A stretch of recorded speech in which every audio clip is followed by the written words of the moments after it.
When the lights fade, masks fall. Trapped where magic is silent, hatred runs out of room, shifting into a gravity from which there is no escape.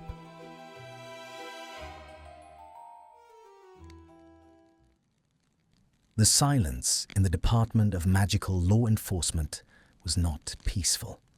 It was the heavy, suffocating quiet of a battlefield after the cannons had finally ceased their screaming. Hermione Granger gathered her parchment with fingers that trembled, just slightly.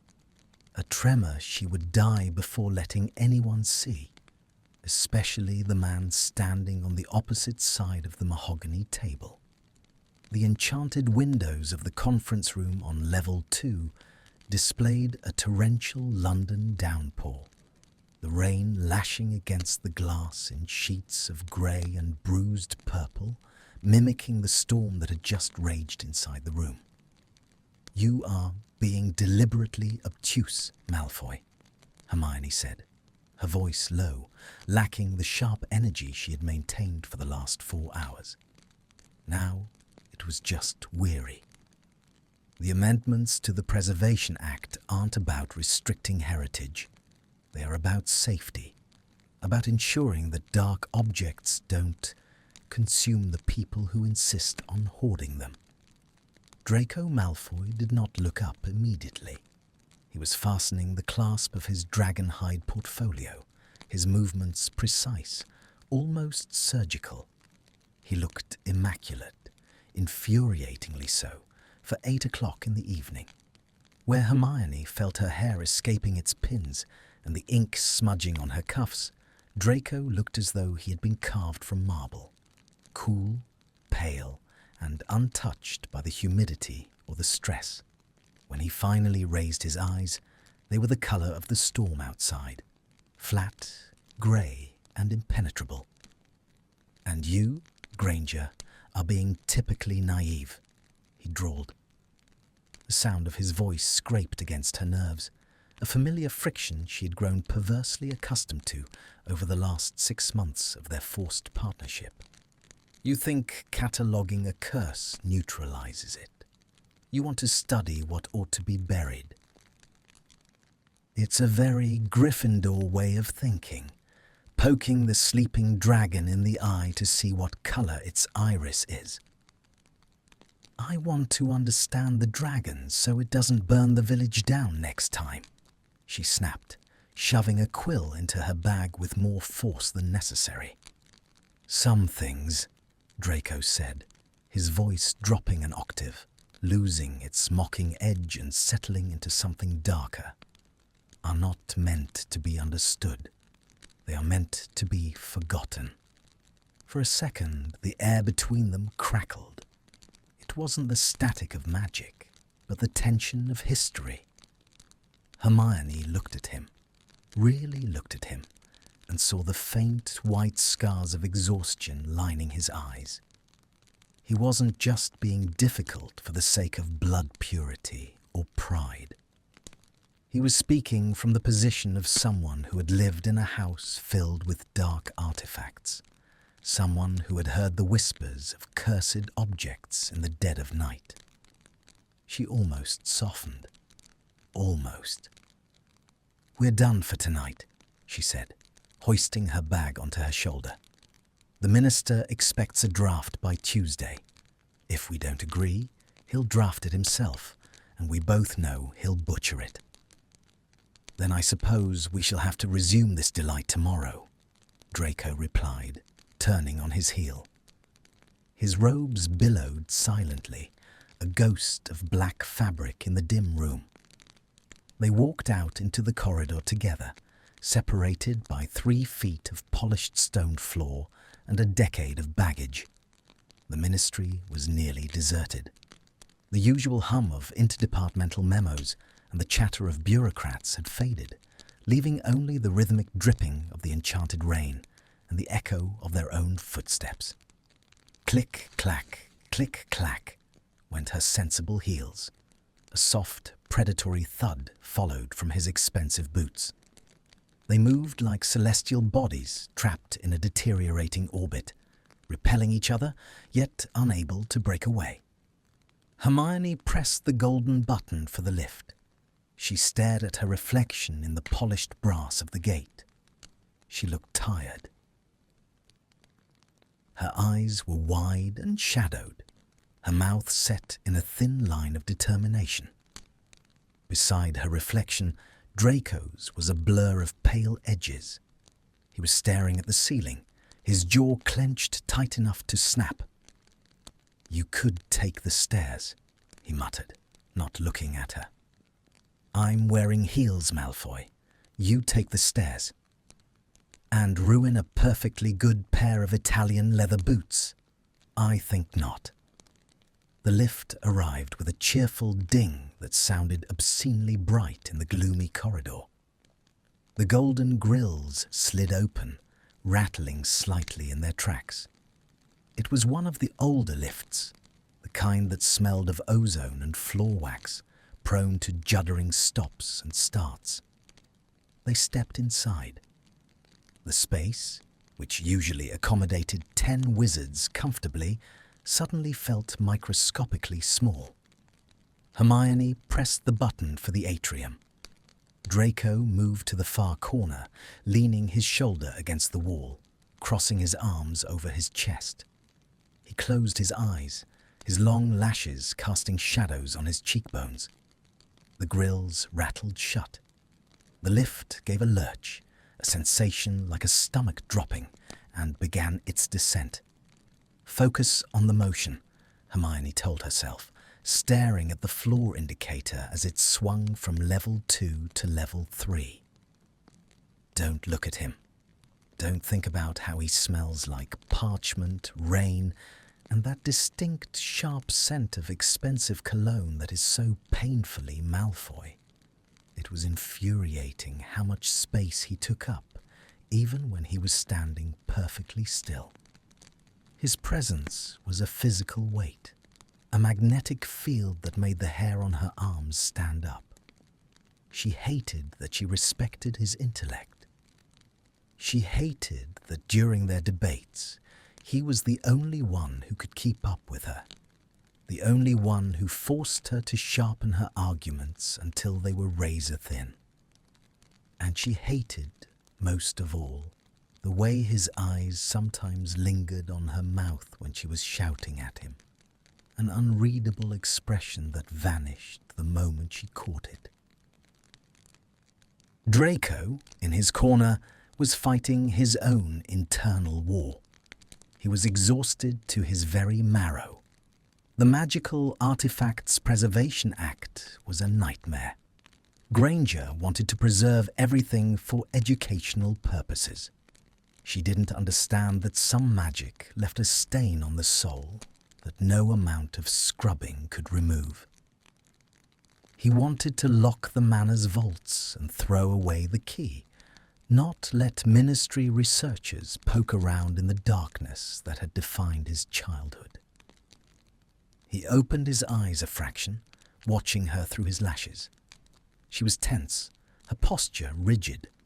A stray curl had escaped her bun and was hovering near her jaw. His fingers twitched. He had an insane, suicidal urge to reach out and tuck it back, to see if her skin was as warm as it looked. Get a grip, he thought viciously. She is Granger. She is the headache you are paid to endure. The lift passed level 4. The mechanism groaned, a deep, metallic complaint that vibrated through the soles of their feet. "Sounds healthy," Draco deadpanned. "It's just old magic," Hermione dismissed, though she gripped the strap of her bag tighter. Maintenance has been promising to overhaul the lift systems for months. Maintenance promises a lot of things, usually right before something explodes. Don't be dramatic. I'm not being dramatic, Granger. I'm being observational. This death trap sounds like it's chewing rocks. As if the lift had heard him and taken offense, the groan escalated into a screech. The smooth descent turned into a violent shudder. Hermione gasped, stumbling sideways. Gravity seemed to hiccup. The floor beneath them jerked upward, then dropped a foot, then slammed to a halt with a force that rattled Hermione's teeth. The golden lights in the ceiling flickered once, twice, and died. Absolute darkness swallowed them. "Malfoy!" Hermione's voice was high, tight. "I'm here," came the voice from the blackness, surprisingly close. He must have pushed off the wall when the lift jerked.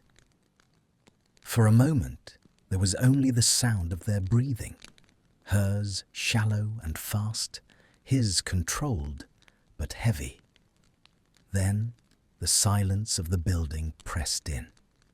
It wasn't just that the lift had stopped.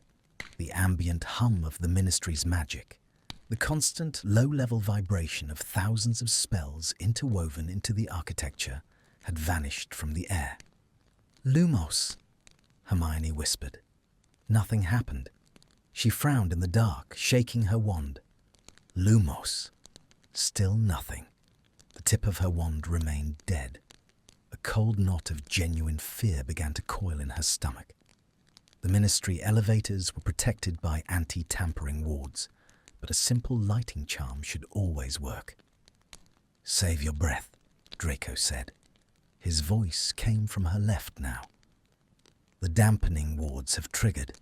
They must think the lift is under attack or structurally compromised. It cuts all active magic to prevent accidental discharge."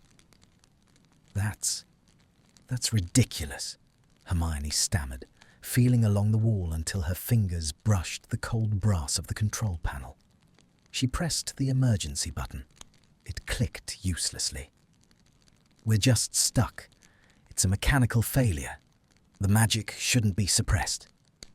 "Tell that to the wards. Can you see anything?" "No, it's pitch black." There was a rustle of fabric, the scent of him getting stronger. Hang on." A spark flared. Not a wand, but a muggle lighter. A small silver Zippo. Hermione blinked, the sudden flames stinging her eyes. Draco was holding it up, his face illuminated in the flickering orange glow. The shadows danced wildly across his sharp features, making him look less like a bureaucrat and more like a figure from a Caravaggio painting. Dramatic, beautiful, and brooding. "You carry a lighter?" Hermione asked, incredulous. Draco snapped the lid shut and open again, a nervous tick. "Blaise gave it to me. Said it's useful for when the wizarding world decides to stop making sense, which is often." He held the flame higher, inspecting the lift. They were suspended in a void. Through the grille, only the rough, dark stone of the lift shaft was visible. They were stranded between floors, nowhere near a door. "The emergency runes." Draco pointed to a strip of dull copper symbols running along the top of the carriage. "They should be glowing." The power surge must have shorted them out, Hermione deduced, her mind racing, trying to find a logical anchor in the chaos.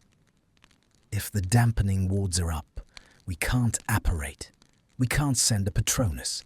We can't even use Alohomora on the grill." "Precisely," Draco said. He slid down the wall, the flame casting long, strange shadows as he moved, until he was sitting on the floor, his legs stretched out before him. He set the lighter on the floor between them, a tiny campfire in the brass cage.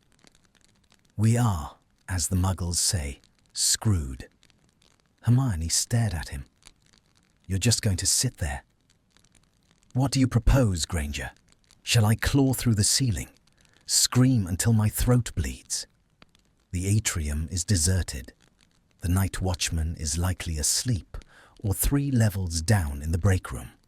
Maintenance won't run a diagnostic sweep until 6 in the morning." He looked up at her, his grey eyes reflecting the single tiny flame. "Sit down. You're making the air anxious." Hermione stood for a moment longer, her pride warring with gravity. Her feet were aching. The lift was not going to move. She let out a frustrated huff, blowing a strand of hair out of her face, and slid down the opposite wall. She sat as far away from him as the small space allowed, pulling her knees to her chest and wrapping her robes tight around her ankles. The lighter flame flickered between them, fragile and wavering. "This is your fault," she muttered, resting her chin on her knees. "My fault?" Draco let out a dry, incredulous laugh. "Do enlighten me. How is the systemic failure of Ministry infrastructure my fault? Did I hex the gears with my mind? You jinxed it. You said it sounded like it was chewing rocks. I was stating a fact. If you had listened to the fact, we might have taken the stairs." "And ruined your boots," she parried weakly. "Exactly. My boots are a tragedy, Granger. This situation is merely an inconvenience." He leaned his head back against the wall, closing his eyes again, though the lighter remained burning on the floor. The small flame cast a warm, golden circle that barely reached their toes. Outside of that circle, the darkness was absolute, pressing against the grills like a physical weight.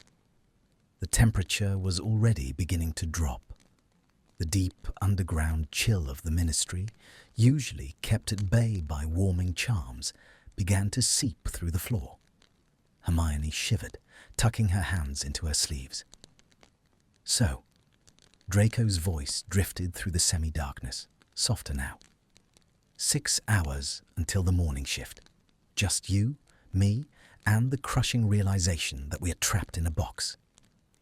"Don't start," Hermione warned, though there was no real heat in it.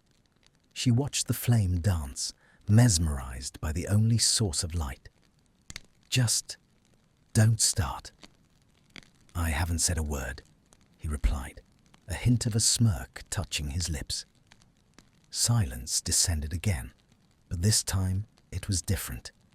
It wasn't the silence of the meeting room, sharp and weaponized. This was the silence of isolation. The world outside had ceased to exist.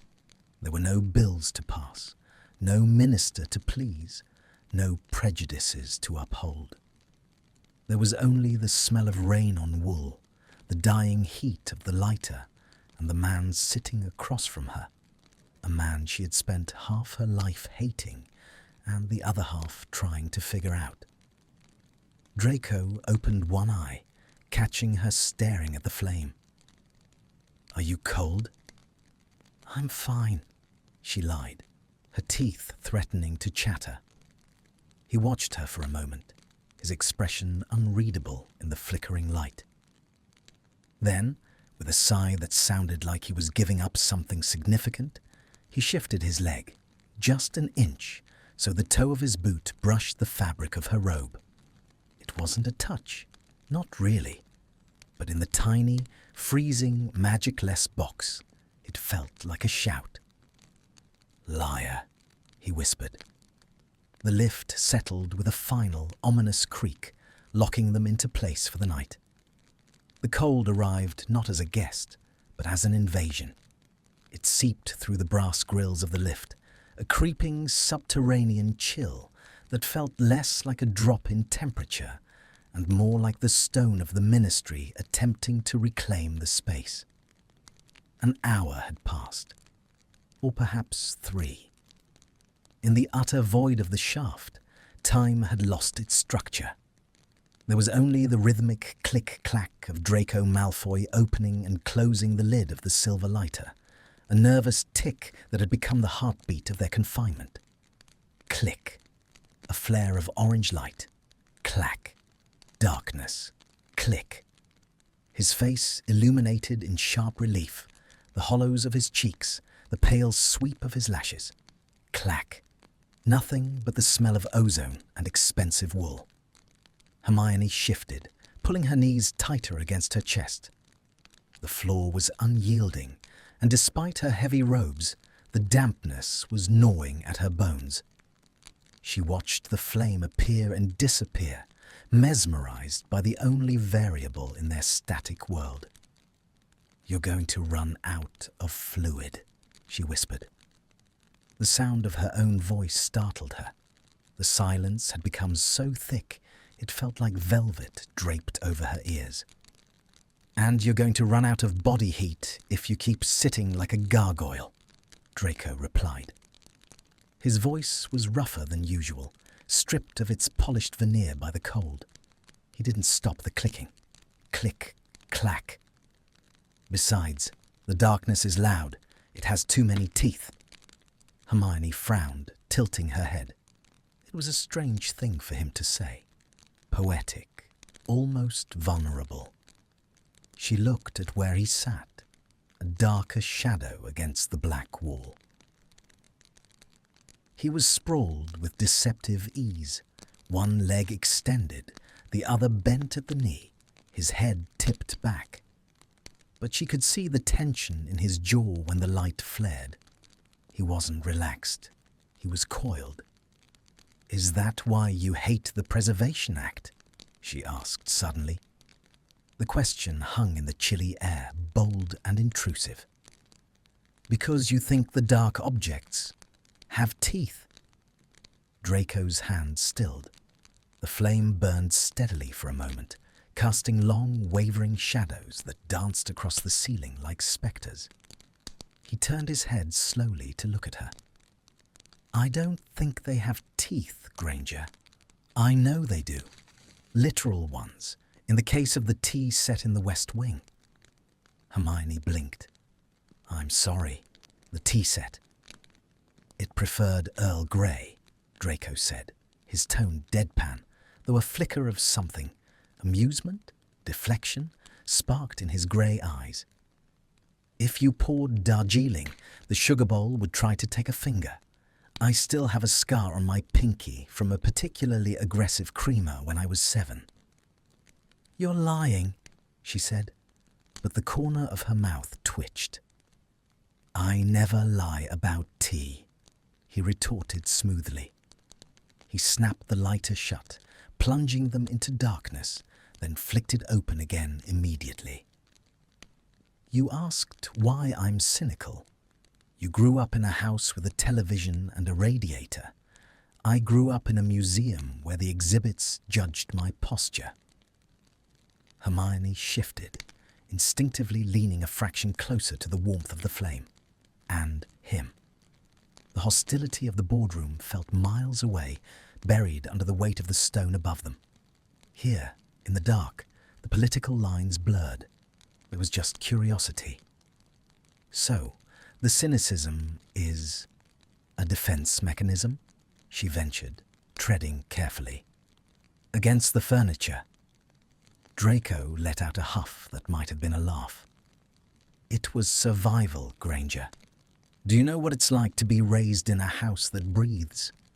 The manor wasn't a home. It was a sentient entity with a distinct preference for drama and a hatred for mud. He was deflecting, she knew that. He was taking the jagged edges of his childhood, the coldness, the expectations, the dark magic, and wrapping them in absurdity to keep her from seeing the wounds underneath. But for the first time, she didn't want to dismantle his argument. She wanted to hear the story. "Go on," she challenged softly. "Tell me. If we're going to freeze to death, I want to know what I missed by being a Muggle-born." Draco looked at her, really looked at her, across the flickering campfire of the Zippo. Her eyes were dark pools, reflecting the tiny flame. She wasn't judging him. She was waiting.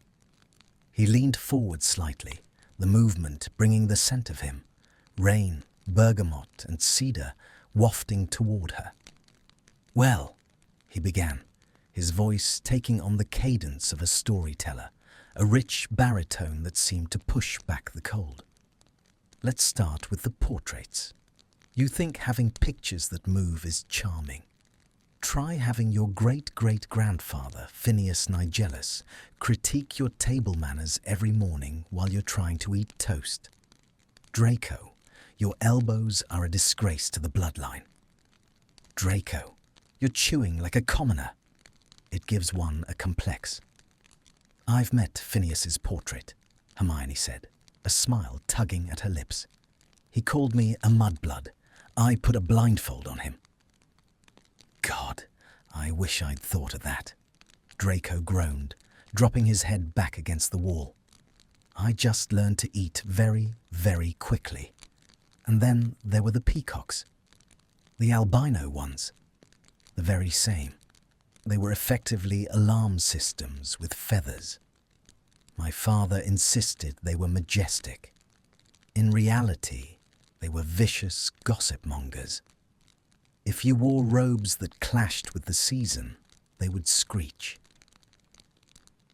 I once saw them chase a delivery wizard halfway down the drive because he was wearing brown shoes after Labor Day. Hermione let out a laugh, a genuine, bubbling sound that echoed strangely in the metallic shaft. It was a bright, warm sound, and it seemed to startle Draco. He paused, watching the way her face crinkled in the firelight.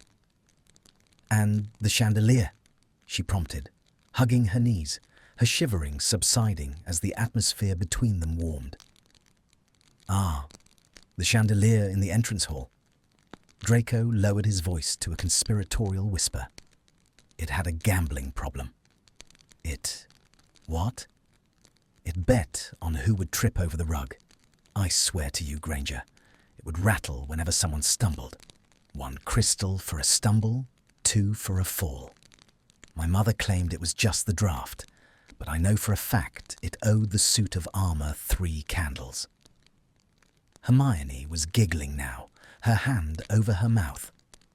The image of the austere, terrifying Malfoy Manor being populated by petty, gambling furniture and fashion-conscious birds was ridiculous. And yet, it made a strange sort of sense. It humanized the monolith. It painted a picture of a lonely boy navigating a world that was as absurd as it was dangerous. Draco watched her laugh, and the tight knot in his chest began to loosen. He hadn't meant to tell her these things. He had meant to be aloof, to maintain the icy distance that was his armor. But seeing her there, huddled in her sensible robes, hair slowly expanding in the humidity, laughing at his trauma disguised as comedy, it felt addictive. "You're making this up," she accused, wiping a tear from her eye. "I am insulted," he drawled, though his eyes were warm. "I am a Malfoy. We do not make things up. We merely embellish the truth until it is suitably impressive. But tell me, Granger, what was your childhood terror? A vacuum cleaner that looked at you funny? A library book that was overdue?" "Dentistry," she said instantly. Draco blinked. "I beg your pardon?" "My parents are dentists, teeth doctors. I grew up surrounded by posters of gum disease and giant plastic molars. There was a set of chattering teeth on the reception desk that I was convinced was alive. I used to think it ate the bad children." Draco looked horrified. "Muggles are barbarians." It was a toy, but it was terrifying. Worse than the tea set, he decided gravely. At least the tea set had elegance. Being eaten by plastic teeth is just pedestrian. They looked at each other then, the laughter fading into a comfortable, heavy silence. The air in the lift had changed. The molecules were no longer charged with hostility. They were vibrating with something else, a shared frequency. The cold was still there, biting at their extremities, but the psychological chill had thawed. Hermione realized with a jolt that she wasn't just tolerating him, she was enjoying him. And Draco realized, with a much deeper, more dangerous jolt, that he wanted to keep talking to her. He wanted to spin more stories, just to see the way the light caught the gold flecks in her brown eyes. "So," Hermione said softly, her voice dropping to a murmur, "you weren't just protecting the dark artifacts in the meeting. You were trying to manage them, like you managed the tea set." Draco's smile faded, replaced by a look of somber introspection. He stared into the flame of the lighter. "You can't destroy everything that bites, Granger," he said quietly. "Sometimes you just have to learn how to hold it so it doesn't draw blood. If you smash the tea set, you just have broken porcelain that's still cursed. If you lock it away, well, at least you know where the danger is." Hermione looked at him, her mind racing. It was the first time she had understood his logic. It wasn't about supremacy. It was about containment.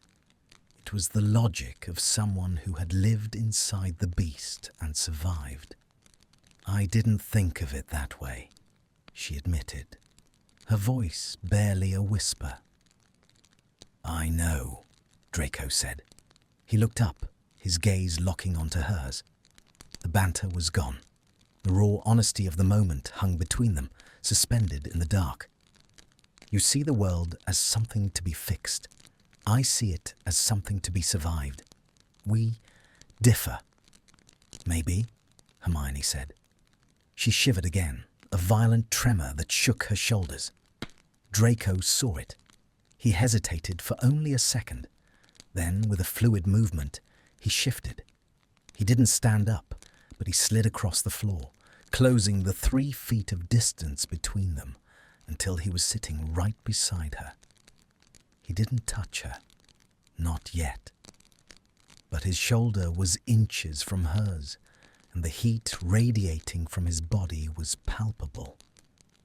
He placed the lighter on the floor between their feet, the small flame now a shared hearth. "You're freezing," he muttered, sounding almost angry about it. "I'm fine," she said automatically, though her breath was misting in the air. "Stubborn witch," he sighed. He unbuttoned his suit jacket, impeccably tailored Italian wool, and held one side of it open. It was an invitation, a silent, terrifying, intimate invitation. "Malfoy, you don't have to—" "Get in here, Granger.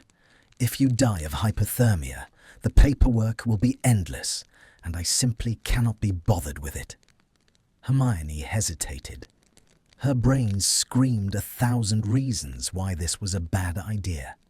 He was Draco Malfoy. They were enemies. They were colleagues. This was unprofessional. But the cold was biting, and the warmth radiating from him was magnetic. And beneath the sarcasm, she saw the genuine concern in his eyes. Slowly, tentatively, she shifted. She leaned into him, her shoulder pressing against his chest. He draped the side of his jacket over her arm, encompassing her in his space. The contact was electric. It wasn't just warmth. It was a shock to the system.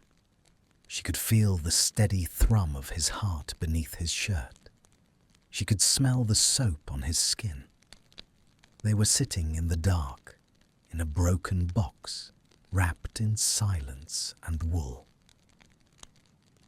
"Better?" he asked, his voice low, vibrating through his chest against her shoulder. "Yes," she breathed. "Good," he said. "Now, don't get used to it. I'm charging you rent for the body heat." "Put it on my tab," she murmured, closing her eyes. Draco didn't reply. He just stared at the wall opposite them, his jaw tight, trying desperately to ignore the fact that Hermione Granger fit perfectly against his side, and that for the first time in years, the silence didn't feel lonely. It felt full. Comfort is a treacherous thing. It disarms you. It unspools the tight threads of vigilance you didn't even know you were holding until they go slack. For Hermione, the sensation of Draco Malfoy's body heat seeping through her damp robes was a contradiction she couldn't quite reconcile. He was sharp angles and rigid posture, yet the warmth radiating from him was solid, encompassing, and undeniably safe. It was the olfactory equivalent of a confusing potion. The clean, sterile scent of the ministry clinging to his clothes, overlaid with the deep, woodsy note of cedar and the faint, metallic tang of the lighter fluid. She should move. Every logical circuit in her brain was firing warnings. This is Malfoy. You are trapped in an elevator. This is a professional disaster waiting to happen. But she didn't move. Instead, she let her head tilt just a fraction until it rested against the expensive wool of his shoulder. She felt him stiffen, a momentary intake of breath that expanded his ribs against her arm, before he slowly, deliberately exhaled and settled back against the wall. "You're thinking too loud, Granger," he murmured, his voice rumbling through his chest, a vibration she felt as much as heard. "I can practically hear the gears grinding. You're wondering if this counts as fraternizing with the enemy." "I'm not wondering," she whispered back, closing her eyes. "I'm calculating the probability of us getting fired if anyone saw us."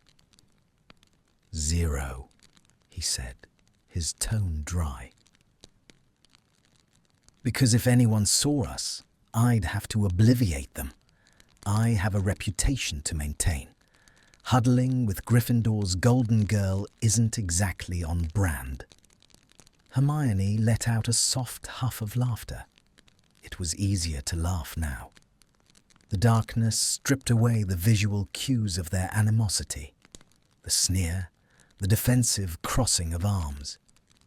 There was just a voice in the dark and a warm presence. "About the act," she said, the words slipping out before she could stop them. Draco groaned, tilting his head back against the metal wall with a thud. "Granger, please. We are currently inhabiting a metal coffin suspended in a void. Must we discuss legislation?" "Yes, because you were right." The silence that followed was absolute. Even the lighter seemed to pause its flickering.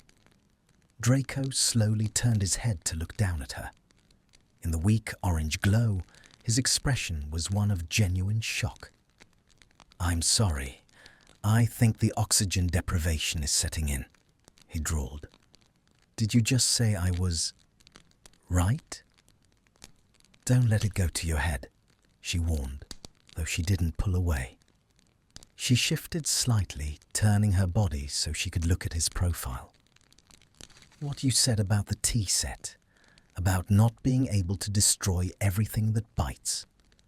I've been approaching the Preservation Act like a healer trying to cure a disease.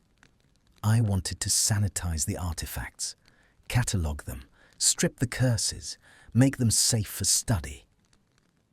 "And I told you," Draco said, his voice losing its mocking edge, becoming serious, "that you can't strip the curse from a dark object without destroying the object itself. The magic is the object. If you remove the biting enchantment from the teapot, it's just clay." "Exactly," Hermione said, her mind racing now, the familiar buzz of intellectual problem-solving waking her up. "But your approach, locking it away in the dark, is just denial. It's fear." "It's containment," he corrected. "It's stagnation." She pulled her hand from her robe, gesturing in the small space between them. "If we lock them away, we learn nothing. And if we learn nothing, we can't defend against them when, not if, but when, someone else creates something worse." Draco watched her hand move in the dim light.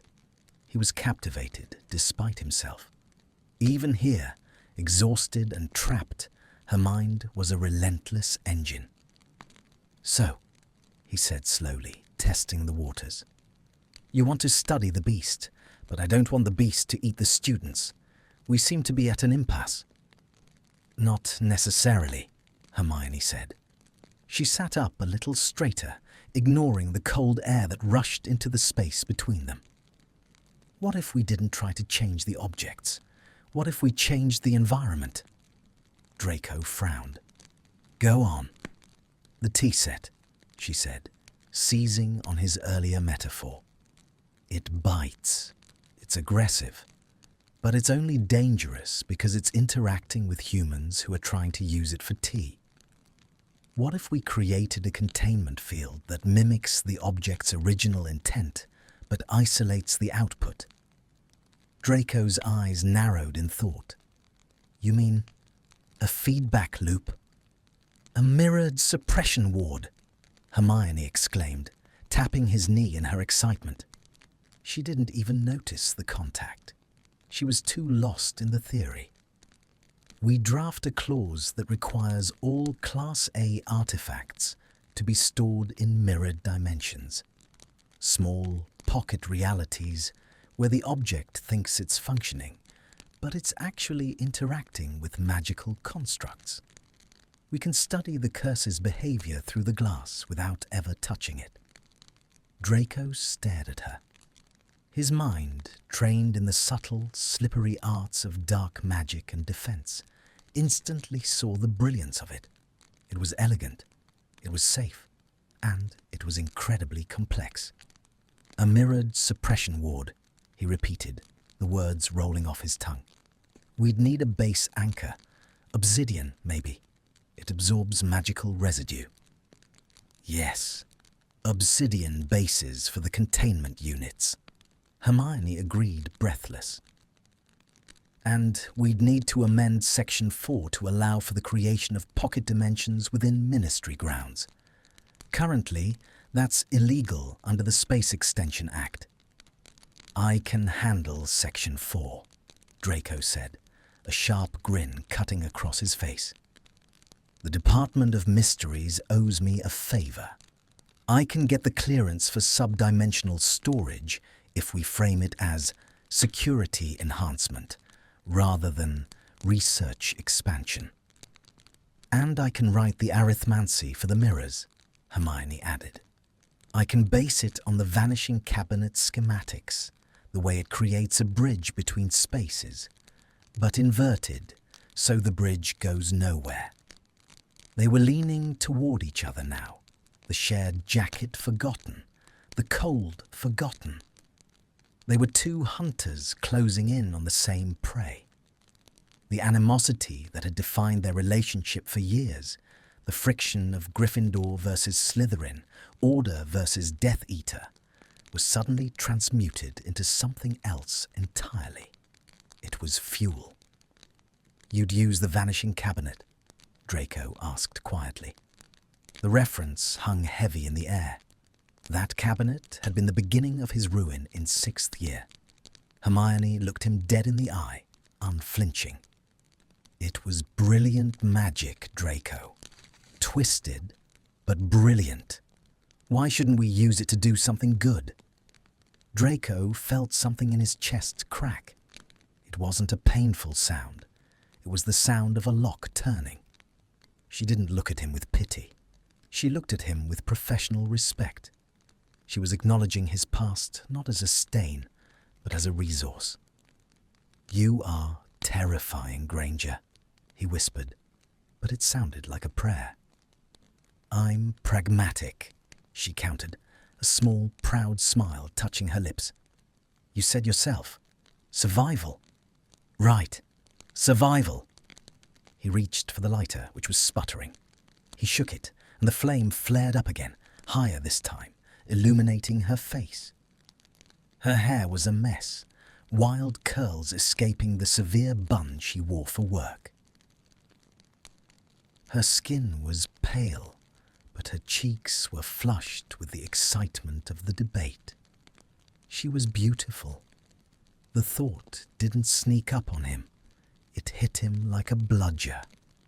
It It wasn't the polite appreciation of her features he had occasionally allowed himself from a distance. This was raw and immediate. It was the way her eyes lit up when she solved a puzzle. It was the way her mouth shaped his name. "So," he said, his voice dropping, becoming rougher. "We have a solution. The Granger-Malfoy Amendment. Has a nice ring to it, don't you think? Better than the Preservation Act." "Malfoy Granger," she corrected automatically, but her voice lacked its usual bite. It was playful. "Alphabetical order, Granger. I win. I did the arithmancy. I provided the childhood trauma that inspired the solution." Hermione laughed again, and this time Draco laughed with her. It was a low, rusty sound, unused to being deployed so freely. They sat there in the dark, the tension of the argument dissolving into a comfortable, shared intimacy. The laughter faded, leaving a silence that was suddenly charged with a different kind of electricity. They were close, very close. Draco's arm was still behind her, resting against the wall, effectively bracketing her in. Her knees were brushing his. Hermione became acutely aware of his gaze. He wasn't looking at the lighter anymore. He was looking at her mouth. Her heart did a traitorous double beat. The intellectual high was receding, leaving behind a rush of adrenaline that felt suspiciously like attraction. She looked at him, the sharp line of his jaw, the silver blonde hair falling into his eyes, the way his throat moved as he swallowed. He was the enemy. He was the boy who had watched her be tortured in his drawing room. But he was also the man who had just spent 3 hours in the dark keeping her warm. He was the man who understood the darkness because he had lived it, and who was now willing to help her build a cage for it. "You know," Draco said softly, his eyes searching hers, "you're not as insufferable as I remember." "And you," Hermione replied, her voice barely above a whisper, "are not as one-dimensional as you pretend to be." Draco's gaze dropped to her lips again, then flicked back up to her eyes.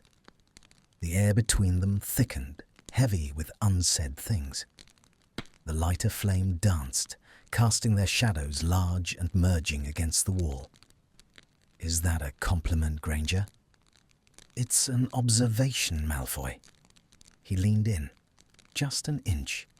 It was imperceptible, really, but in the microcosm of the lift, it was a declaration. "Tell me," he murmured, "what else do you observe?" Hermione's breath hitched. She could smell the bergamot on his skin. She could see the grey flecks in his eyes. "I observe," she stammered, her formidable vocabulary failing her, "that you are very close. Is that a problem?" "I don't know," she admitted. And that was the most dangerous truth of all. Draco watched her, his expression intense, warring between restraint and desire. He wanted to close the gap.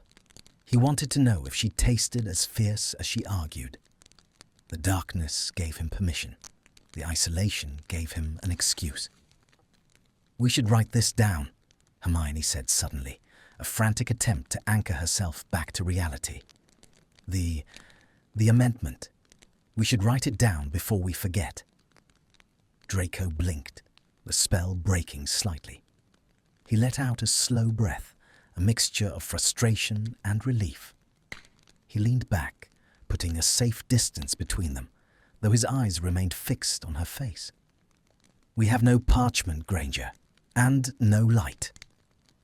"We have the lighter," she said, her voice trembling slightly. And I have a dictaquill in my bag. It works on voice command. It can record our discussion." "A dictaquill," Draco repeated. He ran a hand through his hair, a nervous gesture. "Right, of course. The efficient Hermione Granger, always prepared." He sounded disappointed. Or maybe that was just wishful thinking on her part.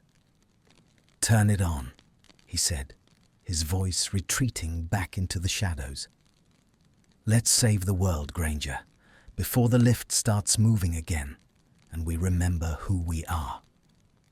Hermione fumbled in her bag, her fingers brushing against the cold leather. She found the quill. She set it to hover. "Ready?" she asked. "Ready," Draco replied. But as they began to outline the technicalities of the mirrored suppression ward, speaking into the dark to a floating quill, neither of them was thinking about magic. They were thinking about the moment just before she spoke, the suspended second where gravity had shifted, and the only thing that mattered was the pull between them. The intellectual connection had opened a door, and now they were both standing on the threshold, wondering who would be the first to walk through. The scratching of the dicta quills ceased, leaving a silence that felt heavier than the one before. It was no longer the silence of an empty room, nor the silence of waiting. It was the heavy, saturated silence of a library after a storm, filled with the echo of words that had changed the shape of the world, or at least their corner of it. Hermione watched the quill drift lazily back into her bag, the enchantment fading. The adrenaline that had fueled their debate, the sharp, electric thrill of intellect matching intellect, was ebbing away, leaving a strange, vibrating hollowness in its wake. It was 3 a.m., the time when the soul is most permeable, when the walls we build during the day become thin and translucent like parchment held up to a candle. The lighter in Draco's hand sputtered. The flame shrank to a blue bead, then flared orange again, fighting a losing battle against the lack of fuel. "It's dying," Draco said. His voice was rough, stripped of its usual cadence. It sounded like gravel over velvet. "We have the draft," Hermione whispered. She didn't want to break the quiet, but the darkness that threatened to return felt more intimate now, more dangerous. "The amendment. It's good, Draco. It's brilliant, actually." Draco didn't look at the amendment. He didn't look at the bag. He turned his head slowly, resting it against the metal wall so he could look at her. In the dying light, his face was a landscape of shadows and sharp planes. The arrogance was gone. The sneer was gone. There was only exhaustion and something else. A raw, unguarded hunger that he was too tired to hide. "It's not the amendment that's brilliant, Granger," he murmured. Hermione felt the heat rise in her cheeks, a flush that had nothing to do with the temperature of the lift. The cold had settled into the floor, biting at her ankles, but where her shoulder pressed against his arm, she was burning. They were still huddled together under his jacket, a shared cocoon of wool and body heat. "You're tired," she deflected, her voice trembling slightly. "Exhausted," he agreed, "but that doesn't make me wrong." He shifted his leg, and the movement pulled the jacket tighter around her. It was a possessive gesture, unconscious perhaps, but potent. Hermione found herself studying his hands, the long, pale fingers that had cast such dark magic, now resting idly on his knee, dangerously close to her own. She remembered the scars.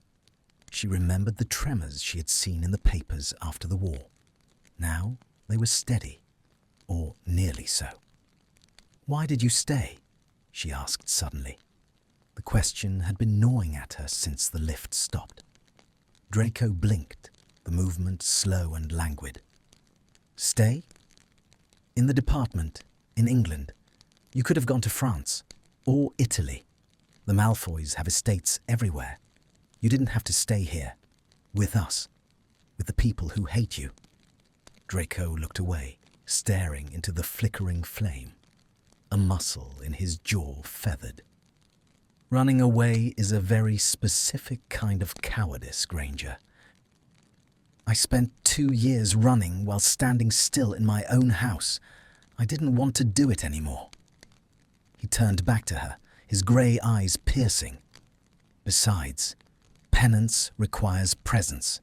You can't rebuild a world you helped break from a villa in Tuscany. It lacks sincerity. Hermione felt her breath hitch. It was the most honest thing he had ever said to her. It wasn't an apology. Apologies were cheap. It was a confession of intent. He was here, in the dreary, rain-soaked ministry, fighting over legislation at 3 a.m. because he was trying to fix things, just like her. "You're not broken, Draco," she said softly. The names slipped out. Not Malfoy. Draco. He flinched just slightly, as if the name had stung him. "Don't," he warned, his voice low. "Don't try to redeem me, Granger. I am not one of your house elves. I don't need saving." "I'm not trying to save you," she countered, feeling a sudden surge of boldness. The air between them was crackling now, thick with static. "I'm just seeing you." Draco let out a ragged breath. The lighter flared one last time, illuminating the gold flecks in her eyes, the softness of her mouth, the stray curl that had fallen across her cheekbone. It was maddening. She was maddening. She sat there, the heroine of the wizarding world, looking at him not with suspicion, but with a terrifying, open curiosity. He shouldn't touch her. He knew this. He was the stained thing. She was the pristine thing. History had written their roles in stone, but gravity didn't care about history. "You have no idea," he whispered, "how dangerous it is to look at me like that." "Like what?" "Like I'm human." The flame died. Total darkness rushed back in, but this time it wasn't empty. It was filled with the sound of their breathing, the scent of bergamot and rain, and the electric awareness of his body next to hers. "Lumos," Draco breathed. A soft, pale light bloomed, not from a wand, but from the lighter. He had managed to spark the wick, just a tiny, weak flame that hovered between them like a captured star. It cast just enough light to see each other's faces, creating a tiny, private universe in the black void. He moved then. It was a slow, deliberate motion, giving her 1,000 chances to pull away. He reached out, his hand trembling slightly, and brushed his knuckles against her cheek. Hermione stopped breathing. His skin was cool, contrasting with the heat of her face. The touch was feather-light, reverent. He traced the line of her jaw, his thumb brushing over the pulse that was hammering frantically in her throat. "Hermione," he said. The syllables felt strange and heavy on his tongue, a foreign incantation he was testing for the first time. "Draco," she exhaled, leaning into his hand. The barrier crumbled. The years of animosity, of mudblood and Death Eater, of opposite sides and bitter wars, they didn't vanish, but they ceased to matter. In this suspended box, there was only the man who was lonely and the woman who understood why. He tucked the stray curl behind her ear, his fingers lingering in her hair. It was soft, softer than he had imagined. "I have wanted to do this," he admitted, his voice barely audible, "since you punched me in 3rd year." A choked laugh escaped her. "You have not." "Perhaps not then," he conceded, a ghost of a smile touching his lips, though his eyes remained intense, dark and dilated. "But certainly, since the Yule Ball, you wore blue. You looked like something I wasn't allowed to have." I thought you hated me, she whispered. Her heart was pounding so hard she was sure he could feel it against his chest. I did, he said simply. It's easier to hate something you can't understand. It's safer. His hand cupped her face now, his thumb stroking her cheekbone. He was leaning closer. The space between them was shrinking, consumed by the gravity of the moment. Hermione could feel the warmth of his breath on her lips. She smelled the mint he'd had earlier, the parchment, the man. She should stop this. He was her colleague. He was Draco Malfoy. But she didn't want to stop. She wanted to bridge the gap. She wanted to know if the fire she saw in his eyes burned as hot as she suspected. Is it safe now? She asked, her voice barely a thread of sound. Draco's gaze dropped to her mouth.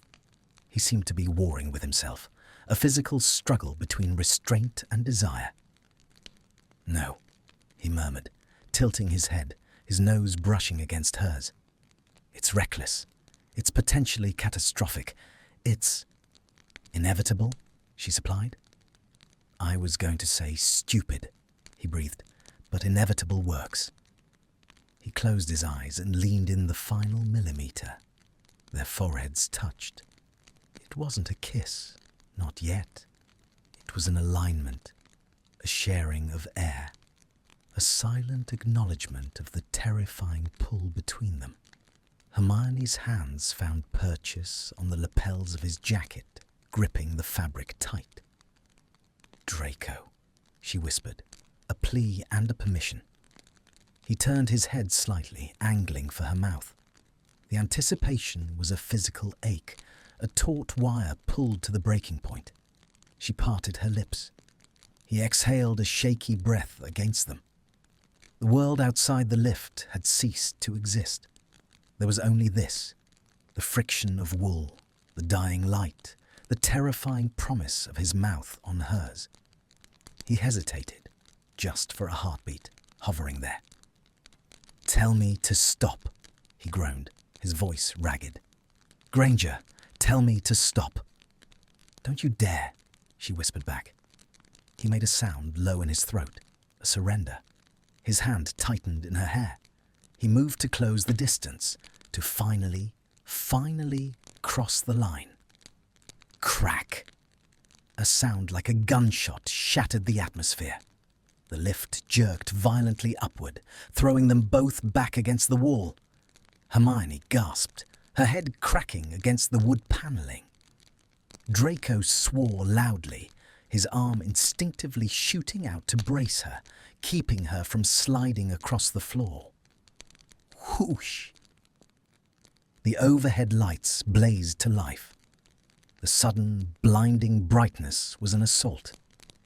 The warm, intimate cocoon of the emergency light vanished, replaced by the harsh, clinical glare of the Ministry's standard issue enchanted bulbs. The hum of magic returned, a loud, droning buzz that felt like a scream after the silence. The lift was moving, rising, smoothly, efficiently, as if nothing had happened. Draco scrambled back as if he had been burned. He retracted his hand from her face so quickly it was a blur. He pushed himself up, scrambling to his feet, putting the entire width of the elevator between them. Hermione sat on the floor, blinking in the harsh light, her hand rising to touch her cheek where his fingers had been seconds ago. The skin still tingled. She looked up at him.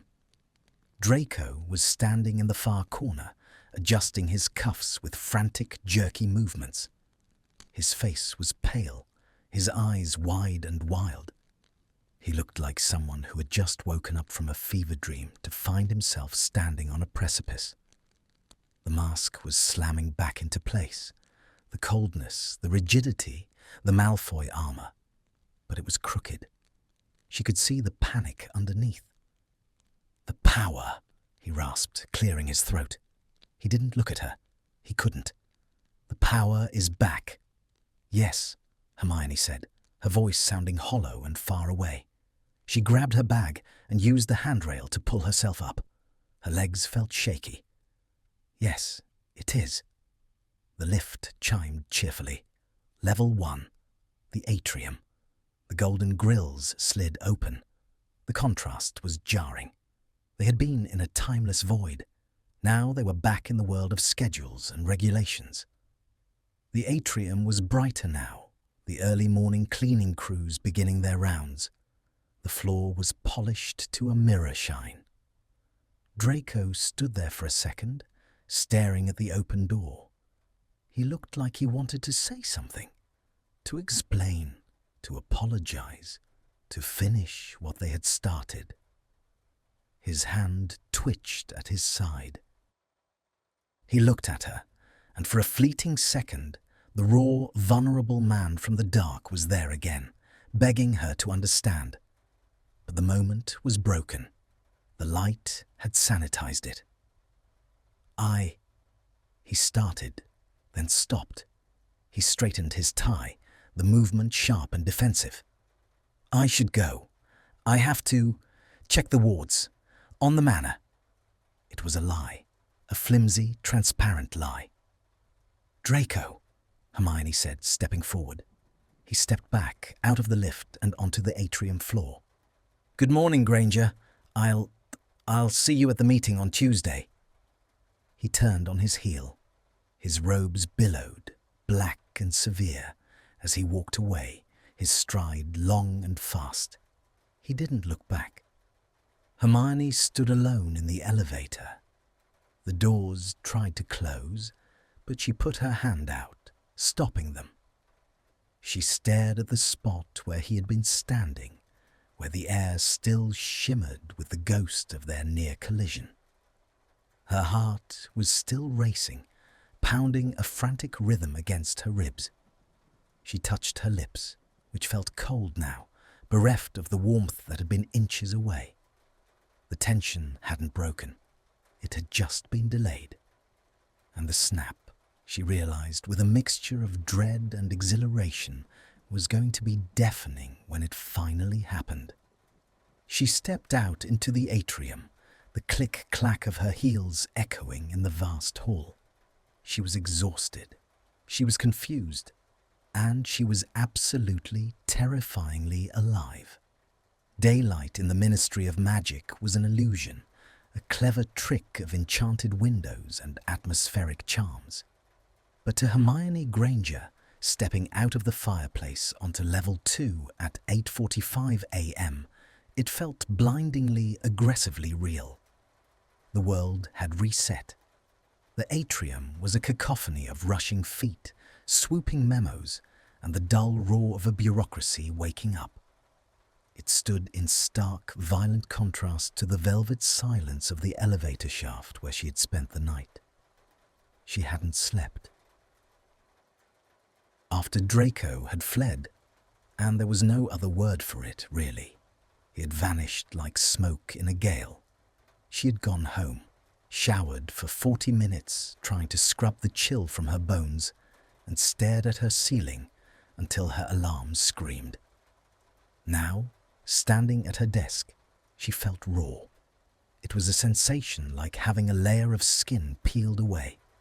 Every sound was too loud, every colour was too bright, and everywhere she looked, she saw the ghost of the night before.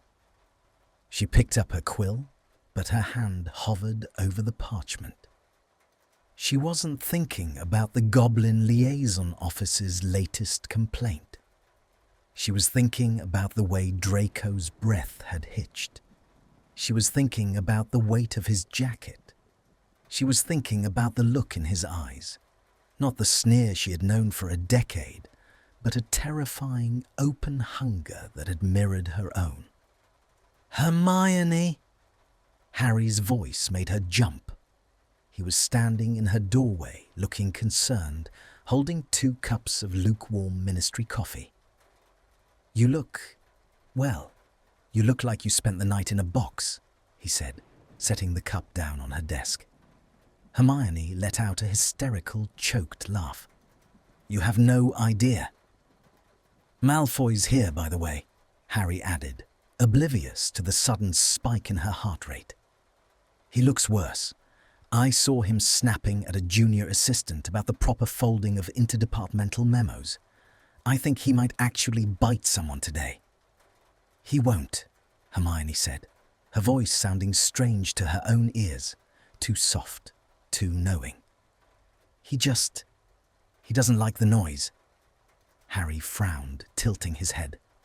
Since when do you defend Malfoy's temperament? I'm not defending him, she said quickly, grabbing the coffee. I'm just observing. We have the presentation for the amendment at 10. I need to prepare. Harry gave her a look that said, we will talk about this later, but he nodded and left. Hermione took a sip of the bitter coffee. It tasted like ash. She needed to focus. She needed to be the brightest witch of her age, not the girl who had almost kissed her arch-nemesis in a broken elevator. But as she gathered her notes, the scribbled, frantic brilliance of the Malfoy-Granger amendment, she realized that the two were no longer mutually exclusive. The brilliance was because of him. The solution to the Preservation Act wasn't hers alone. It was a hybrid. It was her logic wrapped in his darkness, her structure built on his survival instincts.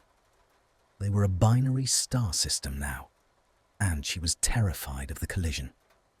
The conference room on level 4 was stuffy, smelling of old carpet and self-importance. The department head, a wizard named Thaddeus Knott, Theodore's uncle and twice as dour, sat at the head of the table, looking like he expected to be disappointed. Draco was already there. He stood by the window, his back to the room, staring out at the enchanted rain that was still falling. He was wearing a different suit today, charcoal grey, sharp enough to cut glass, but his posture was rigid. When Hermione entered, he didn't turn around immediately. She felt his awareness of her, though. It was a physical pull, a tightening of the air in the room. Granger, he acknowledged, finally turning. His face was a mask of perfect, icy composure. His hair was sleeked back, his expression bored. But Hermione saw the telltale signs, the faint smudges of purple under his eyes, the way his hand clenched around his wand, the tightness in his jaw. Malfoy, she replied, setting her files on the table. They didn't look at each other. Not really. They looked near each other, at shoulders, at chins, at the table surface. The memory of the elevator was sitting in the empty chair between them, screaming. Well? Knott barked, tapping his watch. You two were supposed to have a draft. I assume, given the lack of shouting I heard yesterday, that you failed to reach a consensus. Draco stepped forward. He moved with a predator's grace, sliding a sheaf of parchment across the mahogany table. On the contrary, Draco said, his voice smooth, cool, and utterly professional. We didn't just reach a consensus, Thaddeus. We solved the problem. Hermione stepped up beside him. Their arms brushed, just the fabric of their sleeves, cotton against wool. But the contact sent a jolt of electricity up her arm that nearly made her drop her wand. Draco didn't flinch, but she saw his throat move as he swallowed. The Preservation Act, Hermione began, her voice gaining strength. Flawed in its premise, because it assumes dark artifacts can be neutralized by standard disenchantment. They cannot. Precisely, Draco cut in, picking up the thread seamlessly. To strip the curse is to destroy the history, and while Granger has a bleeding heart for the history, I have a pragmatic concern for the backlash.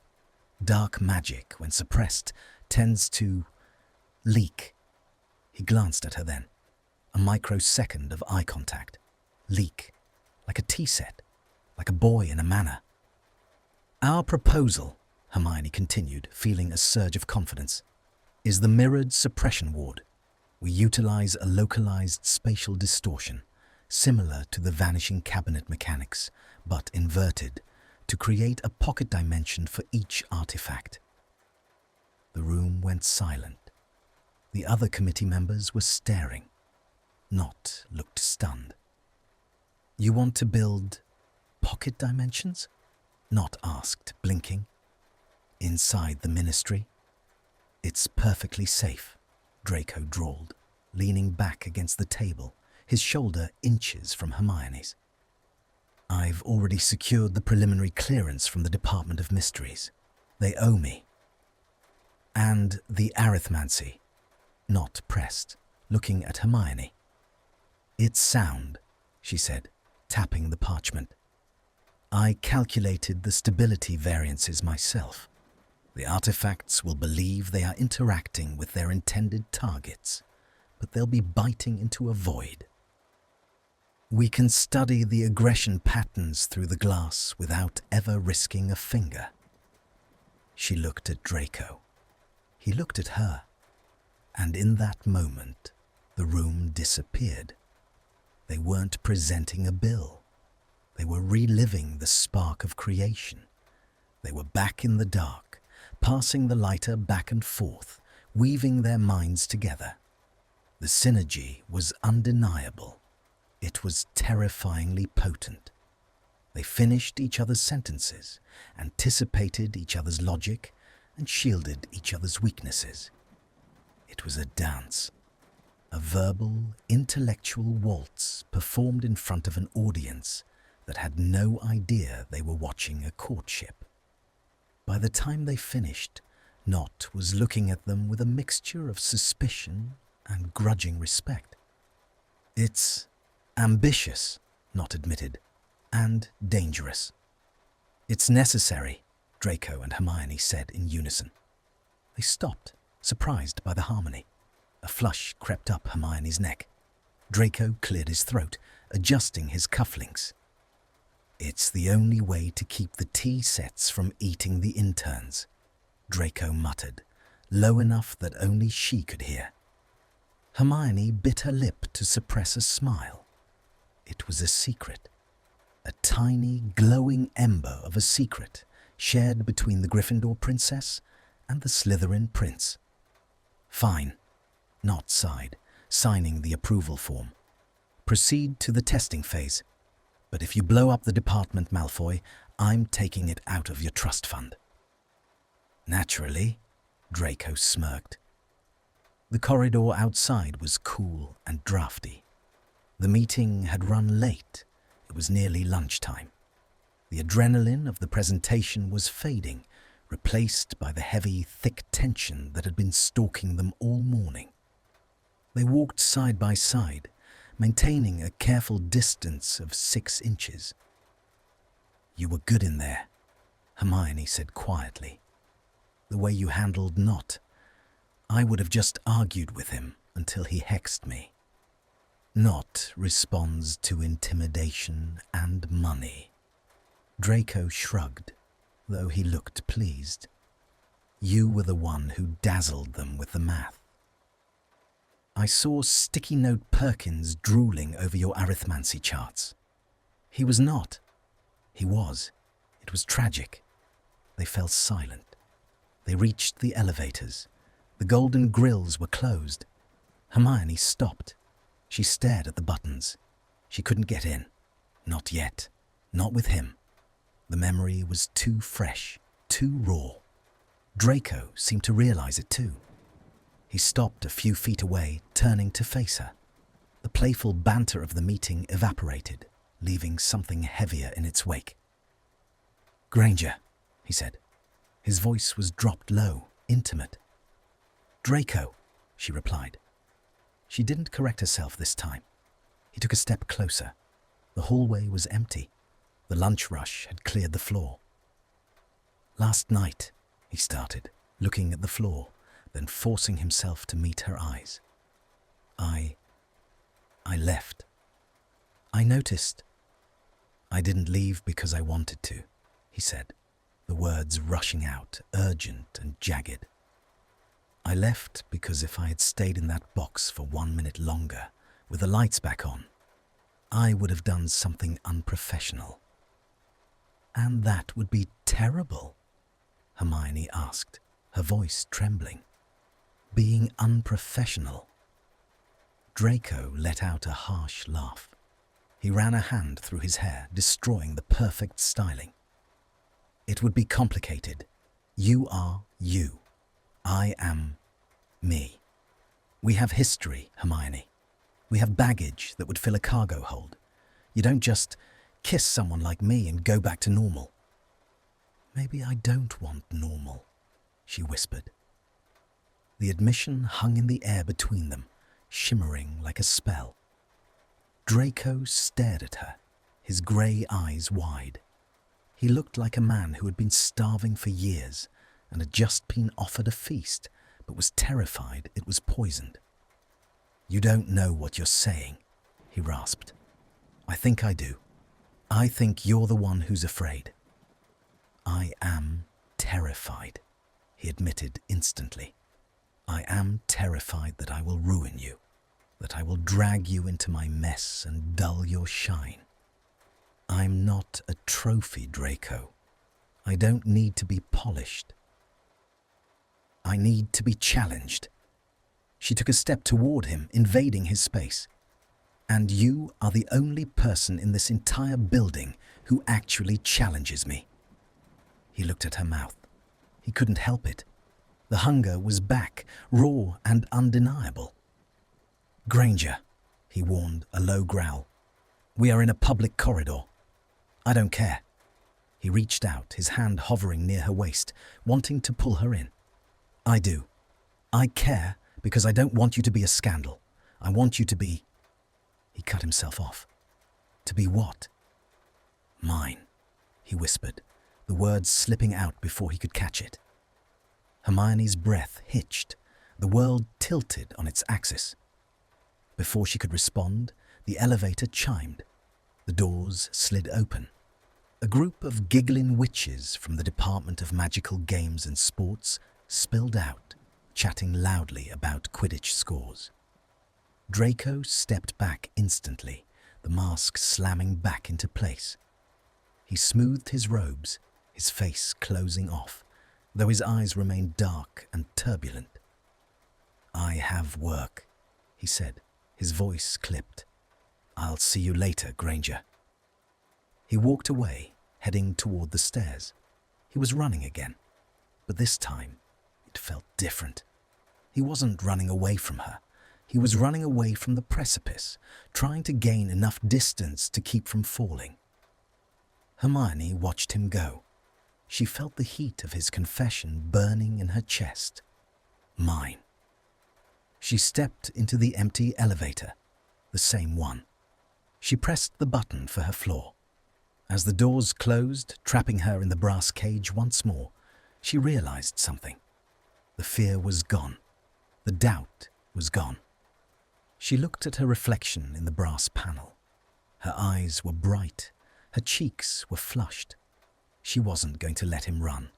Not this time. The lift jerked and began to ascend. Hermione smiled, a slow, determined curve of her lips. She had an amendment to draft. She had a world to change, and she had a wizard to catch. The game had changed. It wasn't enemies to lovers anymore. It was a negotiation of surrender, and she intended to win. The Department of Magical Law Enforcement at 10 o'clock at night was a cathedral of shadows. The bustle of the day, the screeching memos, the drone of voices, the clatter of shoes had evaporated, leaving behind a silence so profound it felt reverent. Hermione Granger sat at the long oak table in Draco Malfoy's office, a space that was terrifyingly neat compared to her own chaotic nest of parchment. The only light came from a cluster of floating candles that drifted lazily near the ceiling, dripping invisible wax and casting a warm, honeyed glow over the scattered blueprints of the mirrored suppression ward. Rain lashed against the dark window pane, a rhythmic drumming that sealed them inside. It was a comfortable isolation, a sharp contrast to the terrifying confinement of the elevator, yet the intimacy was no less potent. "You're frowning," Draco's voice cut through the quiet. Hermione looked up. He was standing on the other side of the table, leaning over a map of the lower levels, his sleeves rolled up to his elbows. The dark mark was visible on his left forearm, faded to the color of an old bruise, but he didn't hide it. Not anymore. Not from her. "I'm not frowning," she corrected, rubbing her temples. "I'm thinking. The arithmancy for the obsidian anchors is unstable. If the containment field fluctuates by even 0.3%, the artifact inside won't just break the mirror, it will invert the room. Then we anchor it with blood runes," Draco said simply, as if suggesting a type of tea. Hermione's quill paused. "Blood magic is illegal, Draco. You know that." "Regulated," he countered, looking up at her. His eyes were silver in the candlelight, reflecting the flames. "Not illegal. Regulated. Section 7, paragraph 4.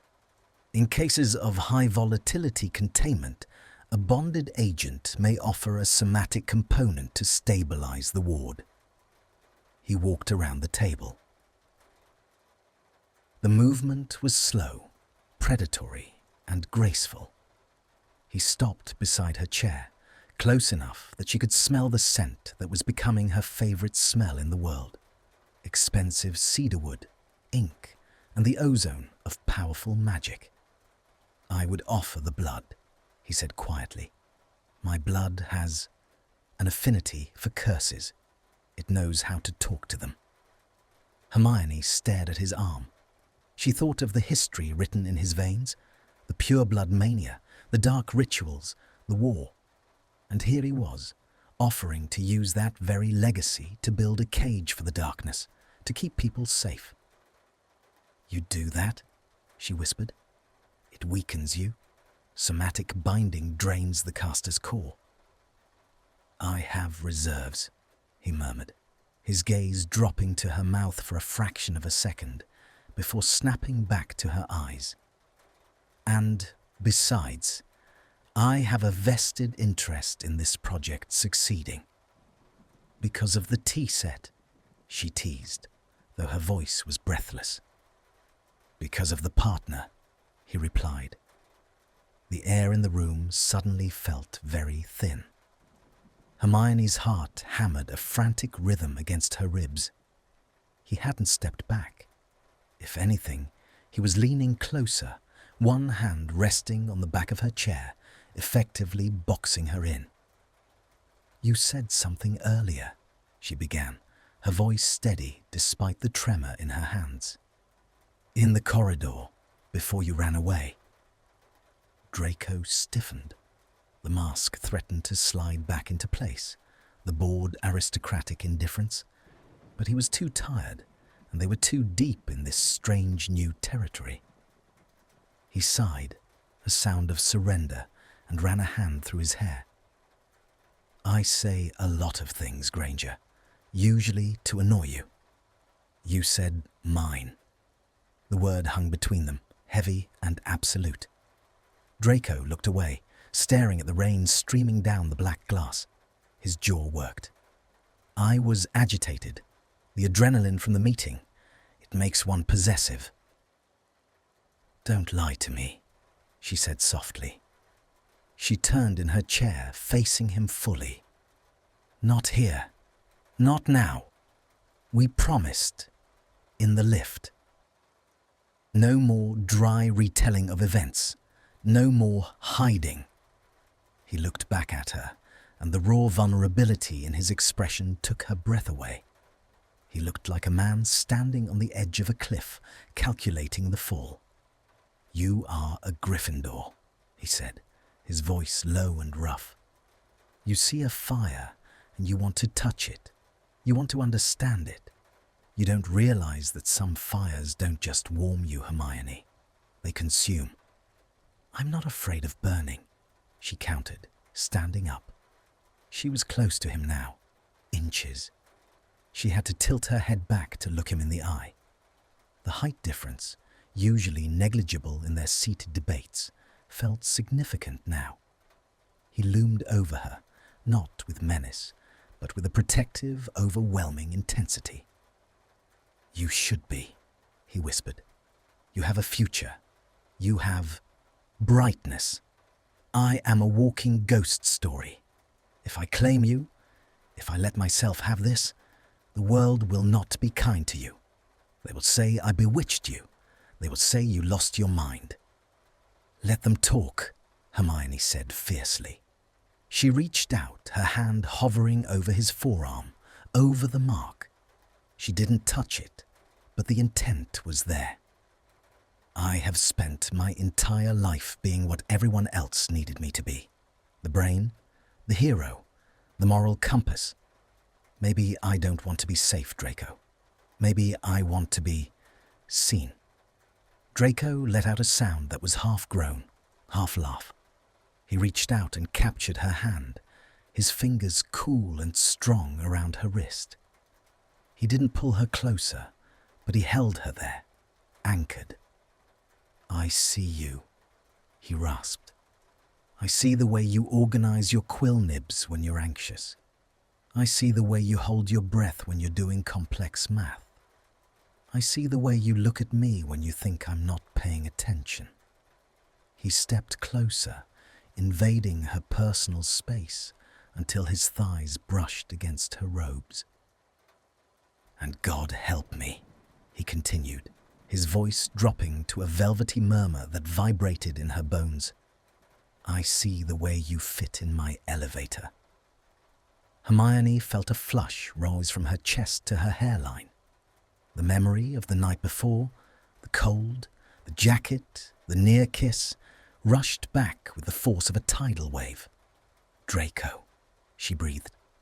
I wanted to kiss you, he confessed, the words tumbling out now that the dam had broken.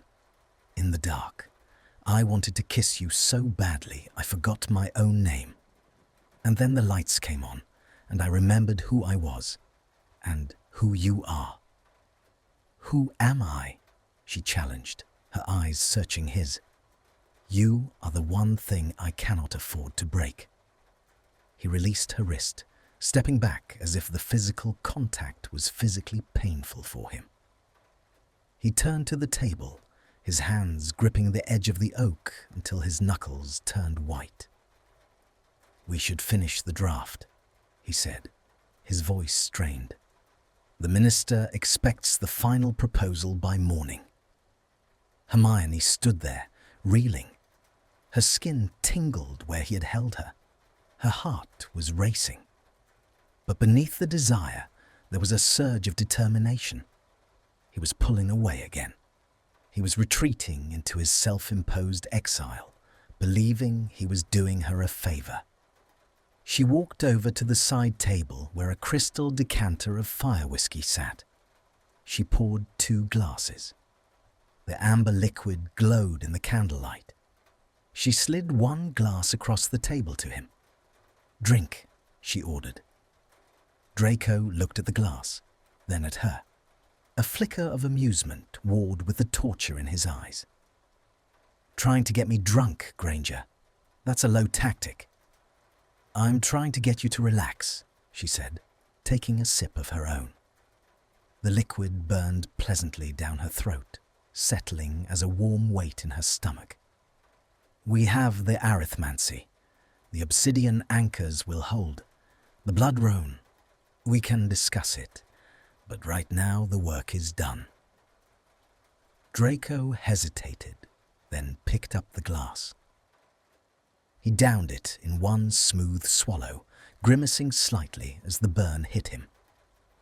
So, he said, leaning against the table, crossing his arms. The posture was defensive, but his eyes were soft.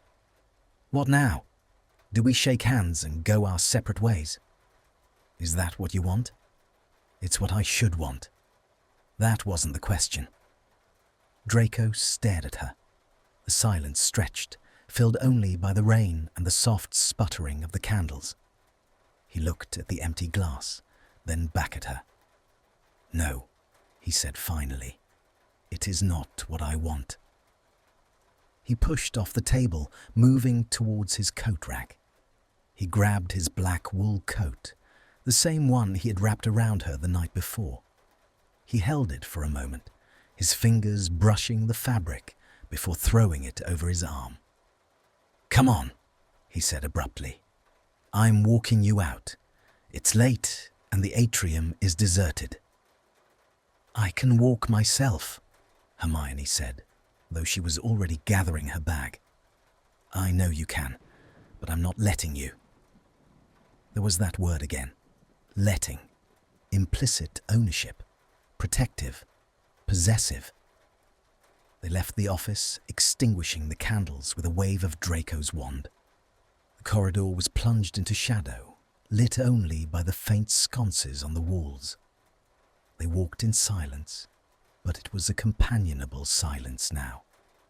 The tension was there, thrumming under the surface like a high-voltage wire, but the fear was gone. They reached the elevator bank. The golden grills gleamed in the dim light. Hermione pressed the button. They waited, side by side, reflected in the polished brass. You know, Hermione said, her voice light but her pulse pounding. Statistically, the likelihood of a mechanical failure occurring twice in 24 hours is infinitesimal. Draco turned to look at her. A slow, dangerous smirk spread across his face. It wasn't the sneer of a bully. It was the smile of a wizard who knew exactly how the world worked, because he had paid for the knowledge. Statistics are for muggles, Granger, he purred. This is the Ministry. Magic is temperamental. Are you implying you have no control over the infrastructure? I'm implying, he said, stepping closer as the lift arrived with a cheerful ding, that sometimes the universe conspires to give you a second chance, if you're brave enough to take it. The doors slid open. The empty box waited. It looked exactly the same as the night before. The same wood paneling, the same brass fixtures. But to Hermione, it looked like an arena. She stepped inside. Draco followed. The doors rattled shut. Level 1, Hermione said, reaching for the button. Draco's hand shot out, intercepting hers. He didn't press the button. He caught her hand in mid-air, interlacing his fingers with hers. His palm was warm, calloused, and electric. Not yet, he whispered. He didn't press a floor button. He pulled his wand from his sleeve with his free hand. Hermione watched, mesmerized as he tapped the control panel. He didn't cast a breaking charm. He didn't hex the gears. He simply cast a quiet, complex locking ward on the doors. Colloportus. The lift gave a lurch, moved down 3 feet, and stopped. Smoothly, deliberately. They weren't stuck. They were paused. Draco turned to her. He holstered his wand. He was still holding her hand.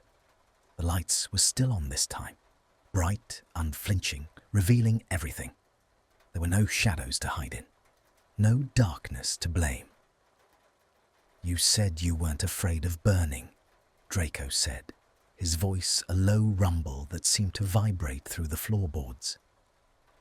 I'm not, Hermione whispered.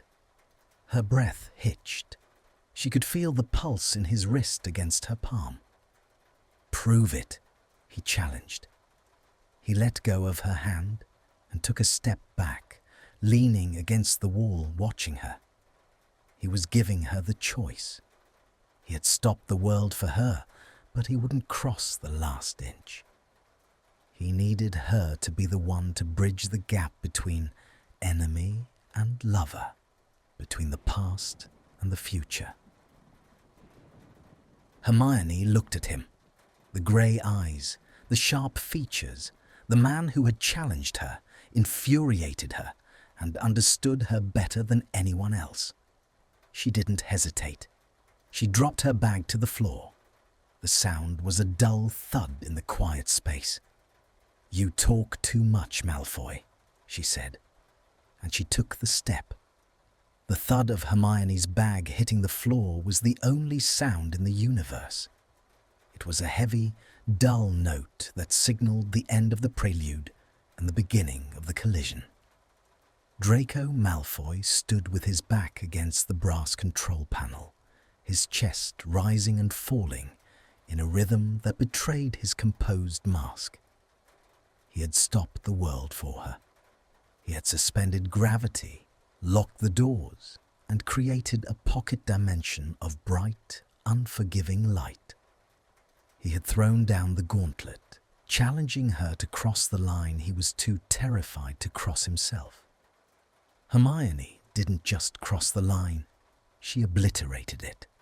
She took the step, then another. The space between them, which had felt like a chasm filled with 10 years of war and prejudice, evaporated. She stopped inches from him, close enough to see the dilation of his pupils, the way the grey of his irises was swallowed by black.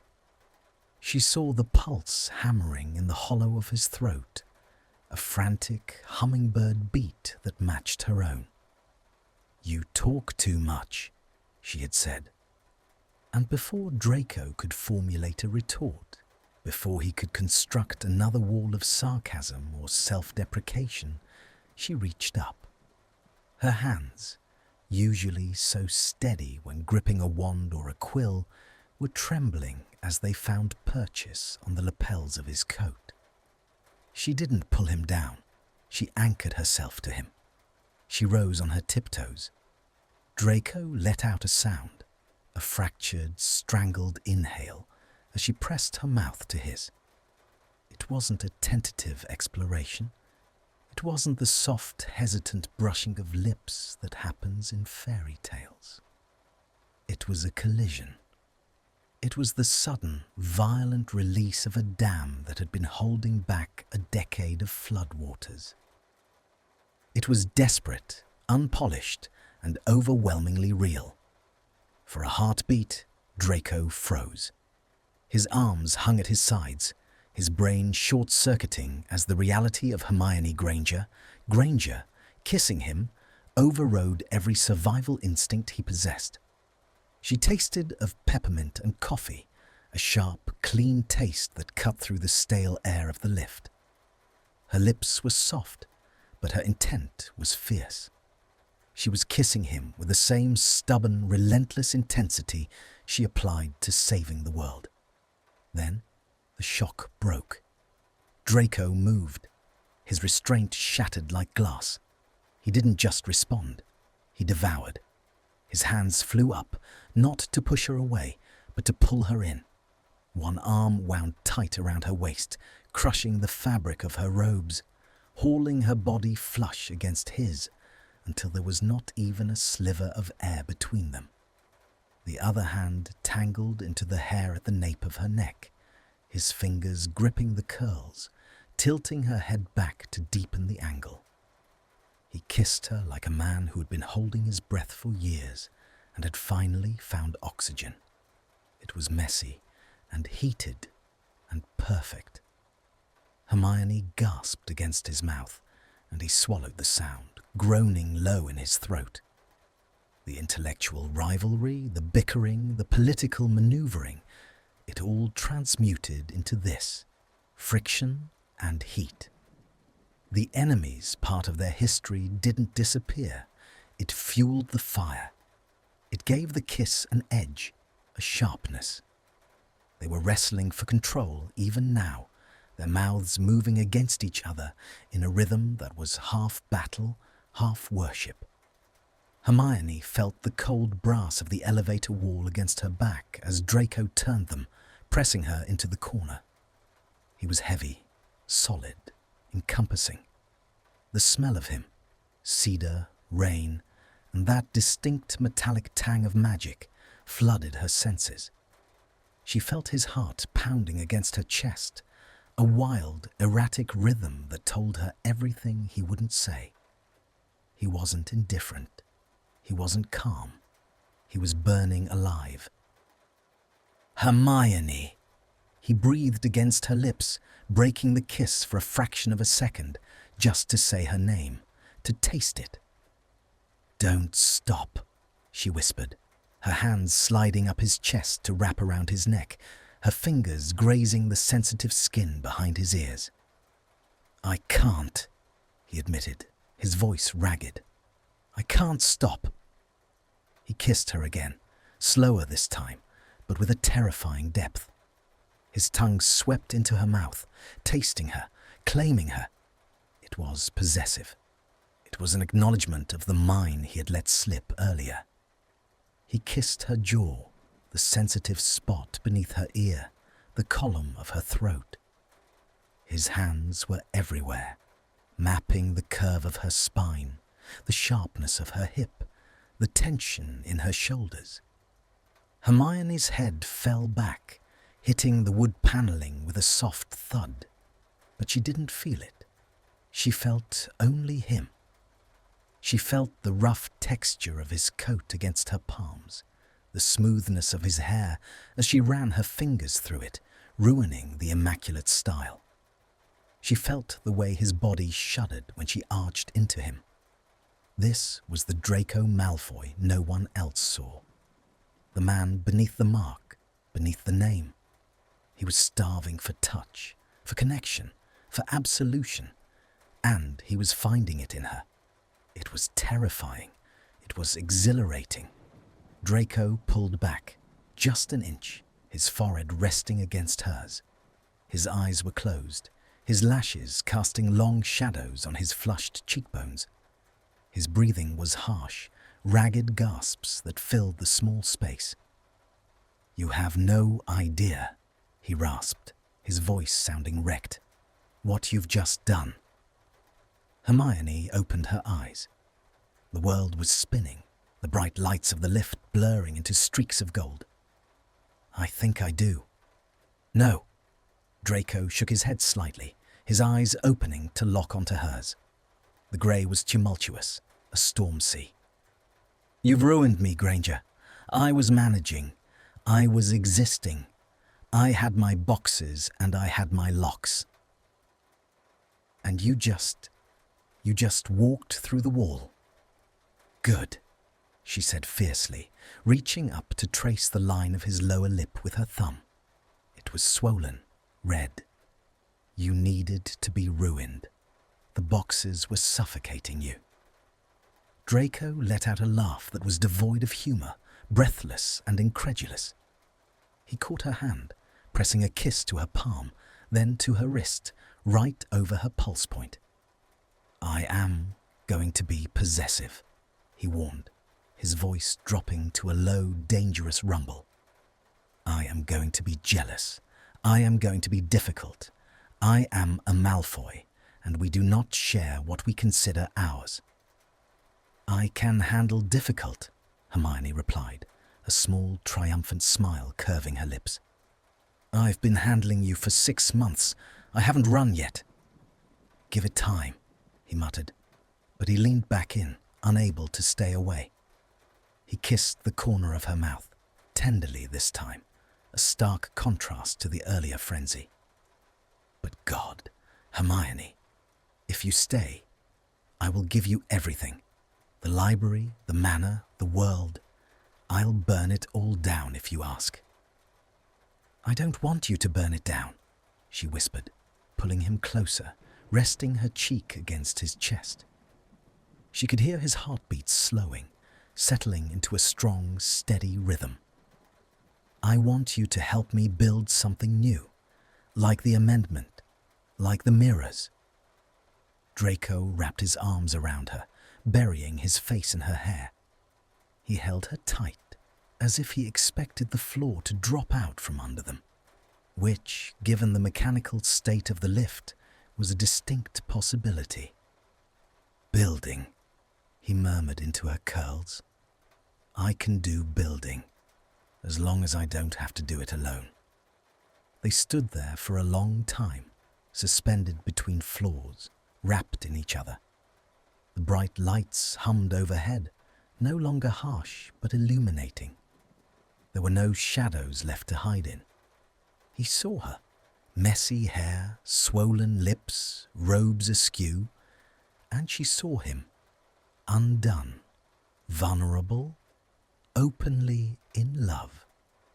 It wasn't a fairy tale. It was complex.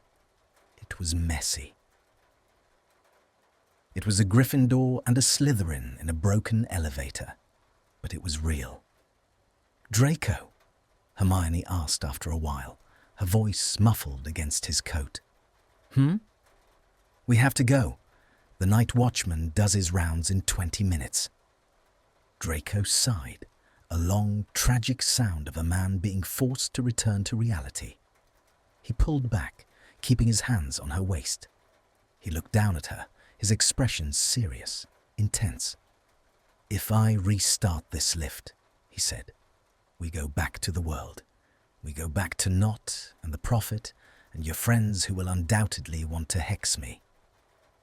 "Harry won't hex you," Hermione corrected gently. "Ron might, but I'll handle them." "I'm not worried about Weasley," Draco scoffed, a flash of his old arrogance returning, though it lacked the venom. "I'm worried about expectations. Are we doing this, Granger? Truly?" Hermione reached down and picked up her bag. She straightened her robes, smoothing the wrinkles his hands had made. She fixed her hair as best she could without a mirror. Then she looked at him. She looked at the man who had been her enemy, her rival, her partner, and now her something else. "We're doing this," she said firmly. "We're testing the prototype. We're seeing if the containment field holds." Draco smirked. It was a genuine smile, one that reached his eyes and crinkled the corners. It transformed his face, making him look younger, lighter. "The Granger-Malfoy experiment," he mused. "Malfoy-Granger," she corrected automatically. "We'll see," he said. He turned to the panel. He tapped it with his wand. Alohomora. The magical lock disengaged with a soft click. The lift jerked, the sensation familiar now, almost comforting. It began to descend the final few feet to the atrium. Draco didn't move away. He stood right beside her, their shoulders touching, his hand finding hers and interlacing their fingers. He didn't let go as the numbers counted down. Level 1. The doors slid open. The atrium was vast, empty and shadowed. The fountain of magical brethren splashed quietly in the distance.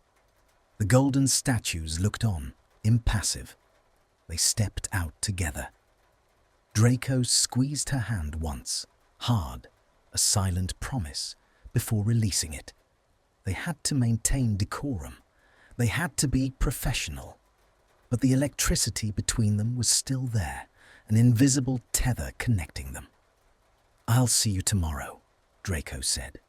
His voice was formal, but his eyes were saying, "Stay with me." "Tomorrow," Hermione agreed. "Don't be late." "I am never late, Granger. I simply arrive when I intend to." He turned and walked toward the apparition point.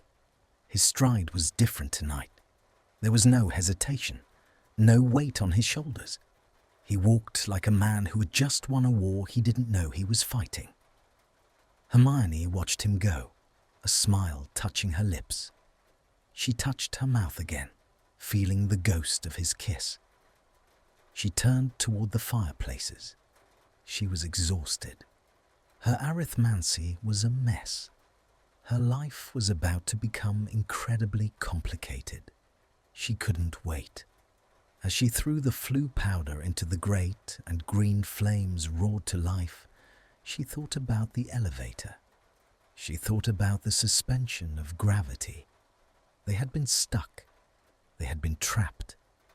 But in the end, it was the only place they had ever truly been free. And the next time the lift stopped, and she had a feeling, with Draco involved, it would stop often. She would be ready. The green fire swallowed her, spinning her away, but her heart remained anchored to a grey-eyed wizard in a charcoal coat, somewhere in the rainy London night. The slow burn was over.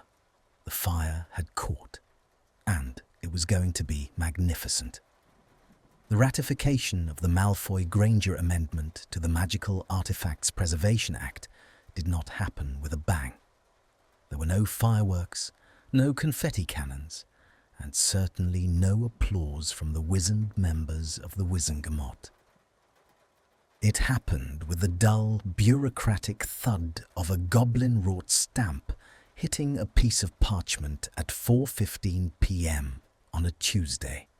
Hermione Granger stood in the viewing gallery, her hands gripping the railing until her knuckles turned white.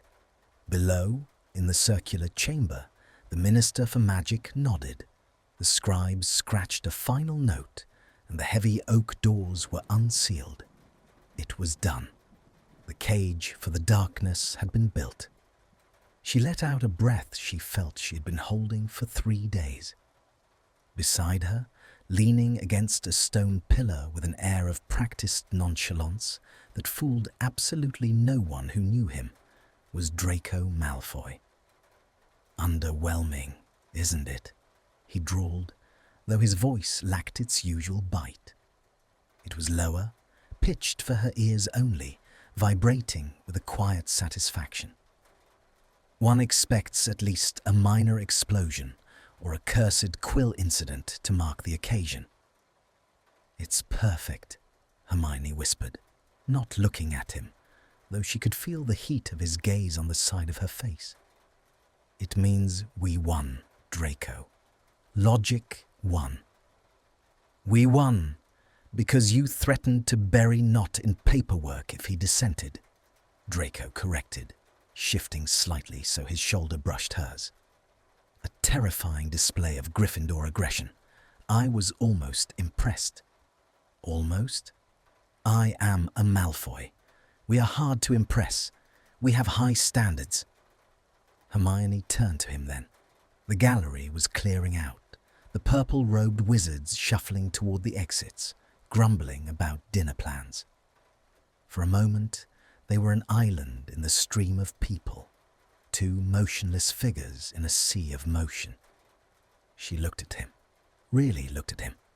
The shadows under his eyes had lightened. The tension that usually held his shoulders near his ears had unspooled. He looked settled. "You're smiling," she noted softly. "I am grimacing with relief," he lied smoothly. "Now I can go back to my office and not think about semi-sentient tea sets for at least 24 hours. Liar. Witch. The insults were soft, devoid of venom. They were terms of endearment wrapped in the familiarity of their old dynamic. It was a new language they were still learning to speak, a dialect of intimacy that sounded like arguing to outsiders but felt like coming home to them. "Walk with me?" she asked.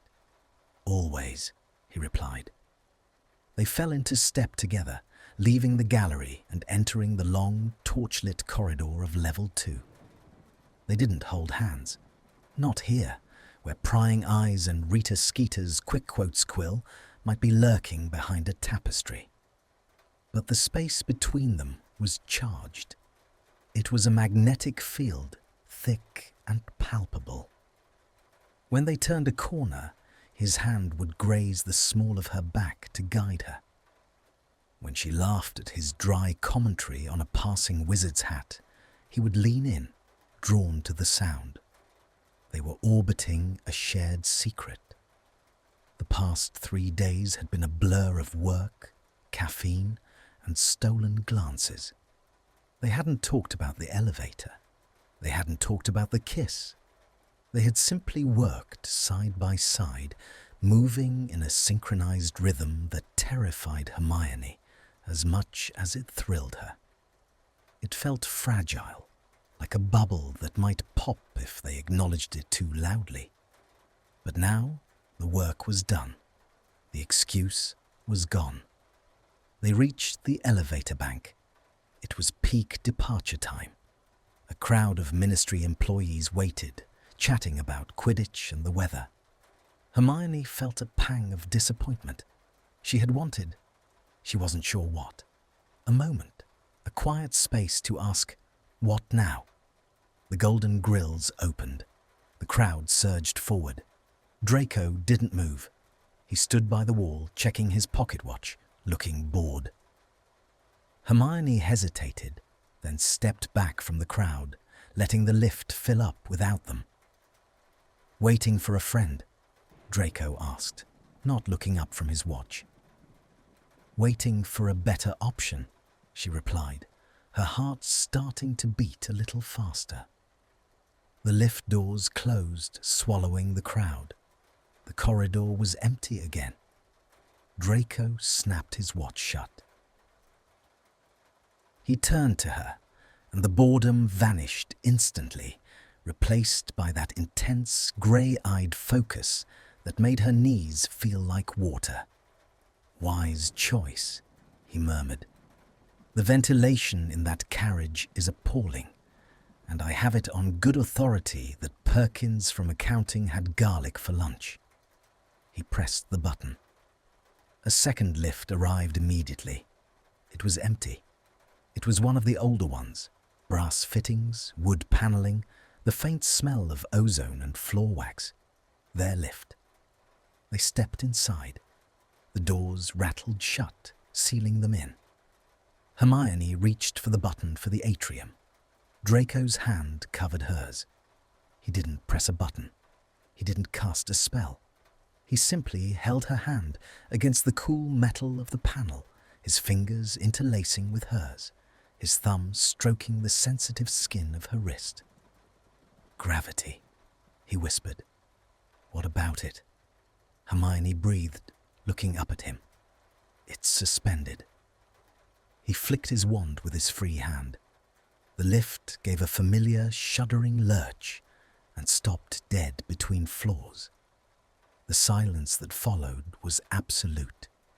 It wasn't the scary silence of the blackout, nor the heavy silence of their argument. It was the silence of a sanctuary.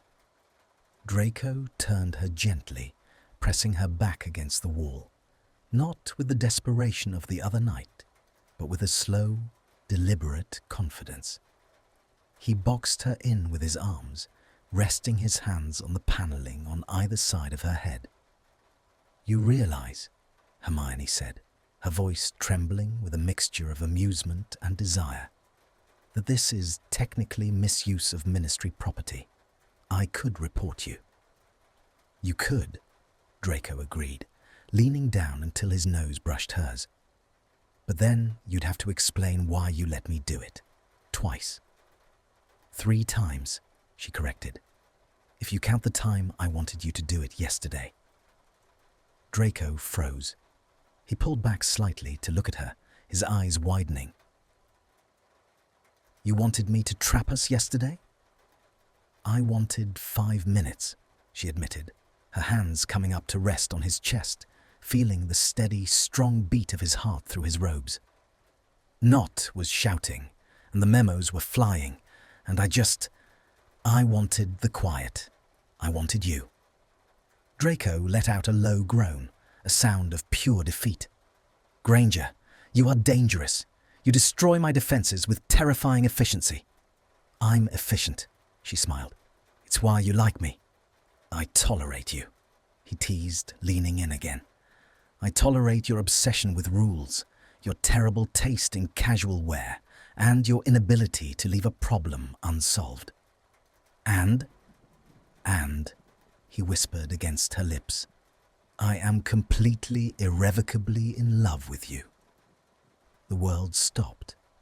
It wasn't a mechanical failure this time. It was the sheer weight of his words. Draco Malfoy, the boy who had been raised to hate her, the man who had built a fortress around his heart, had just handed her the keys to the castle. Hermione stared at him, stunned. She saw the vulnerability in his eyes, the fear that he had spoken too soon, too much. "Draco," she breathed. "You don't have to say it back," he said quickly, looking like he might pull away. "I know it's fast. I know it's messy. I needed you to know. Before we go back out there, before the world tries to tell us who we're supposed to be." Hermione didn't let him pull away.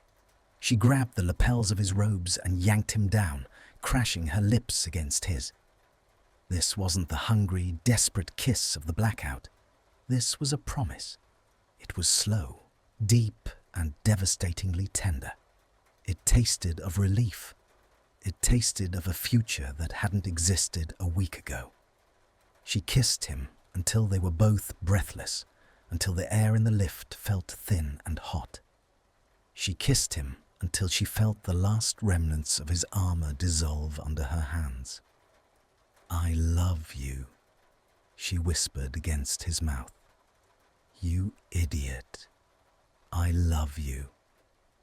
Draco let out a shaky laugh, resting his forehead against hers. "Well, that simplifies things. I was planning a very dramatic speech involving a lot of groveling and perhaps a bribe." "You can still do the bribe," she murmured. "I accept first editions." "Noted." They stood there for a long time, just breathing each other in. The lift hung suspended in the shaft, a golden cage that had become a cocoon. Outside, the Ministry was rushing home, wizards and witches worrying about dinner, about bills, about the rain. Inside, there was only this: the warmth of his body, the smell of cedar and rain, the absolute certainty that they had found something rare in the wreckage of their pasts. "We have to go," Hermione said eventually, though she didn't make a move to leave. "Do we?" Draco asked, nuzzling her neck. "I have a sudden urge to calculate the structural integrity of this lift for another hour." "Draco." "Fine," he sighed, pulling back. He looked mussed. His tie was crooked, his hair was chaotic, and his lips were swollen. He looked magnificent. He reached for the control panel. "But know this, Granger. This isn't over. I intend to sabotage every lift in this building, if that's what it takes to get you alone." "You could just ask me to dinner," she suggested, smoothing her robes. Draco paused. He looked at her, considering. "Dinner, in public, where people can see us." "Yes, where Potter can see us. He'll survive." Draco smirked, a real, genuine smile that reached his eyes. "Very well. Dinner, tonight, somewhere expensive. I have a reputation to maintain, after all." He tapped the panel with his wand. Alohomora. The lift jerked to life. The hum of magic returned, vibrating through the floorboards. They began to descend. As the numbers counted down, level 2, level 1, Draco didn't move to the other side of the car. He stayed right beside her. He took her hand, interlacing their fingers, and held it firmly. The lift chimed. The golden grills slid open. The atrium was quieter now, the evening rush fading. The fountain of magical brethren splashed gently. They stepped out, together. They didn't let go. A few heads turned. A wizard near the security desk dropped his newspaper. A witch by the fireplaces gasped audibly. Draco didn't flinch. He squeezed Hermione's hand, lifting his chin in that haughty, familiar gesture of defiance. But this time, it wasn't directed at her. It was directed at the world, daring anyone to challenge them. Hermione looked up at him. She saw the pride in his posture. She saw the way he positioned himself slightly in front of her, shielding her from the stairs. She squeezed his hand back. They walked across the polished black floor, their footsteps echoing in harmony. Click, clack, thud, thud. They walked past the statues, past the whispers, and toward the fireplaces. "Ready?" Draco asked as they reached the grate. Hermione looked at the green flames roaring to life. She thought about the dark artifacts, the tea sets that bit, the mirrors that trapped you. She thought about how easy it was to stay in the dark and how brave you had to be to step into the light. She looked at Draco Malfoy, her partner, her equal, her love. "Ready," she said. They stepped into the fire together. The flames whisked them away, spinning them out of the Ministry, out of the past, and into a future that was unwritten, terrifying, and absolutely wonderfully theirs. And back in the empty corridor of Level 2, the old brass elevator chimed once, the doors sliding shut on an empty box, waiting for the next time gravity needed to be defied. Hello everyone, thank you so much for listening to this story. I have always loved the idea of Draco and Hermione together. On the outside, they are enemies. They come from different worlds, but on the inside, I think they are very similar. They are both lonely, they are both smart, and they both want to fix the broken part of their worlds. Writing this story was special for me. I wanted to trap them in a small box. No magic, no escape, just two people in the dark. I believe that when the lights go out, we stop pretending, we stop fighting, we just breathe, and that is when the magic really happens. This story shows us that hate is often just fear, and we are brave enough to look closer, we might find love in the most unexpected place, when in a broken elevator. I hope this story made you smile. Thank you for being here with me. I suggest we don't say goodbye just yet, but listen to one more story on my channel.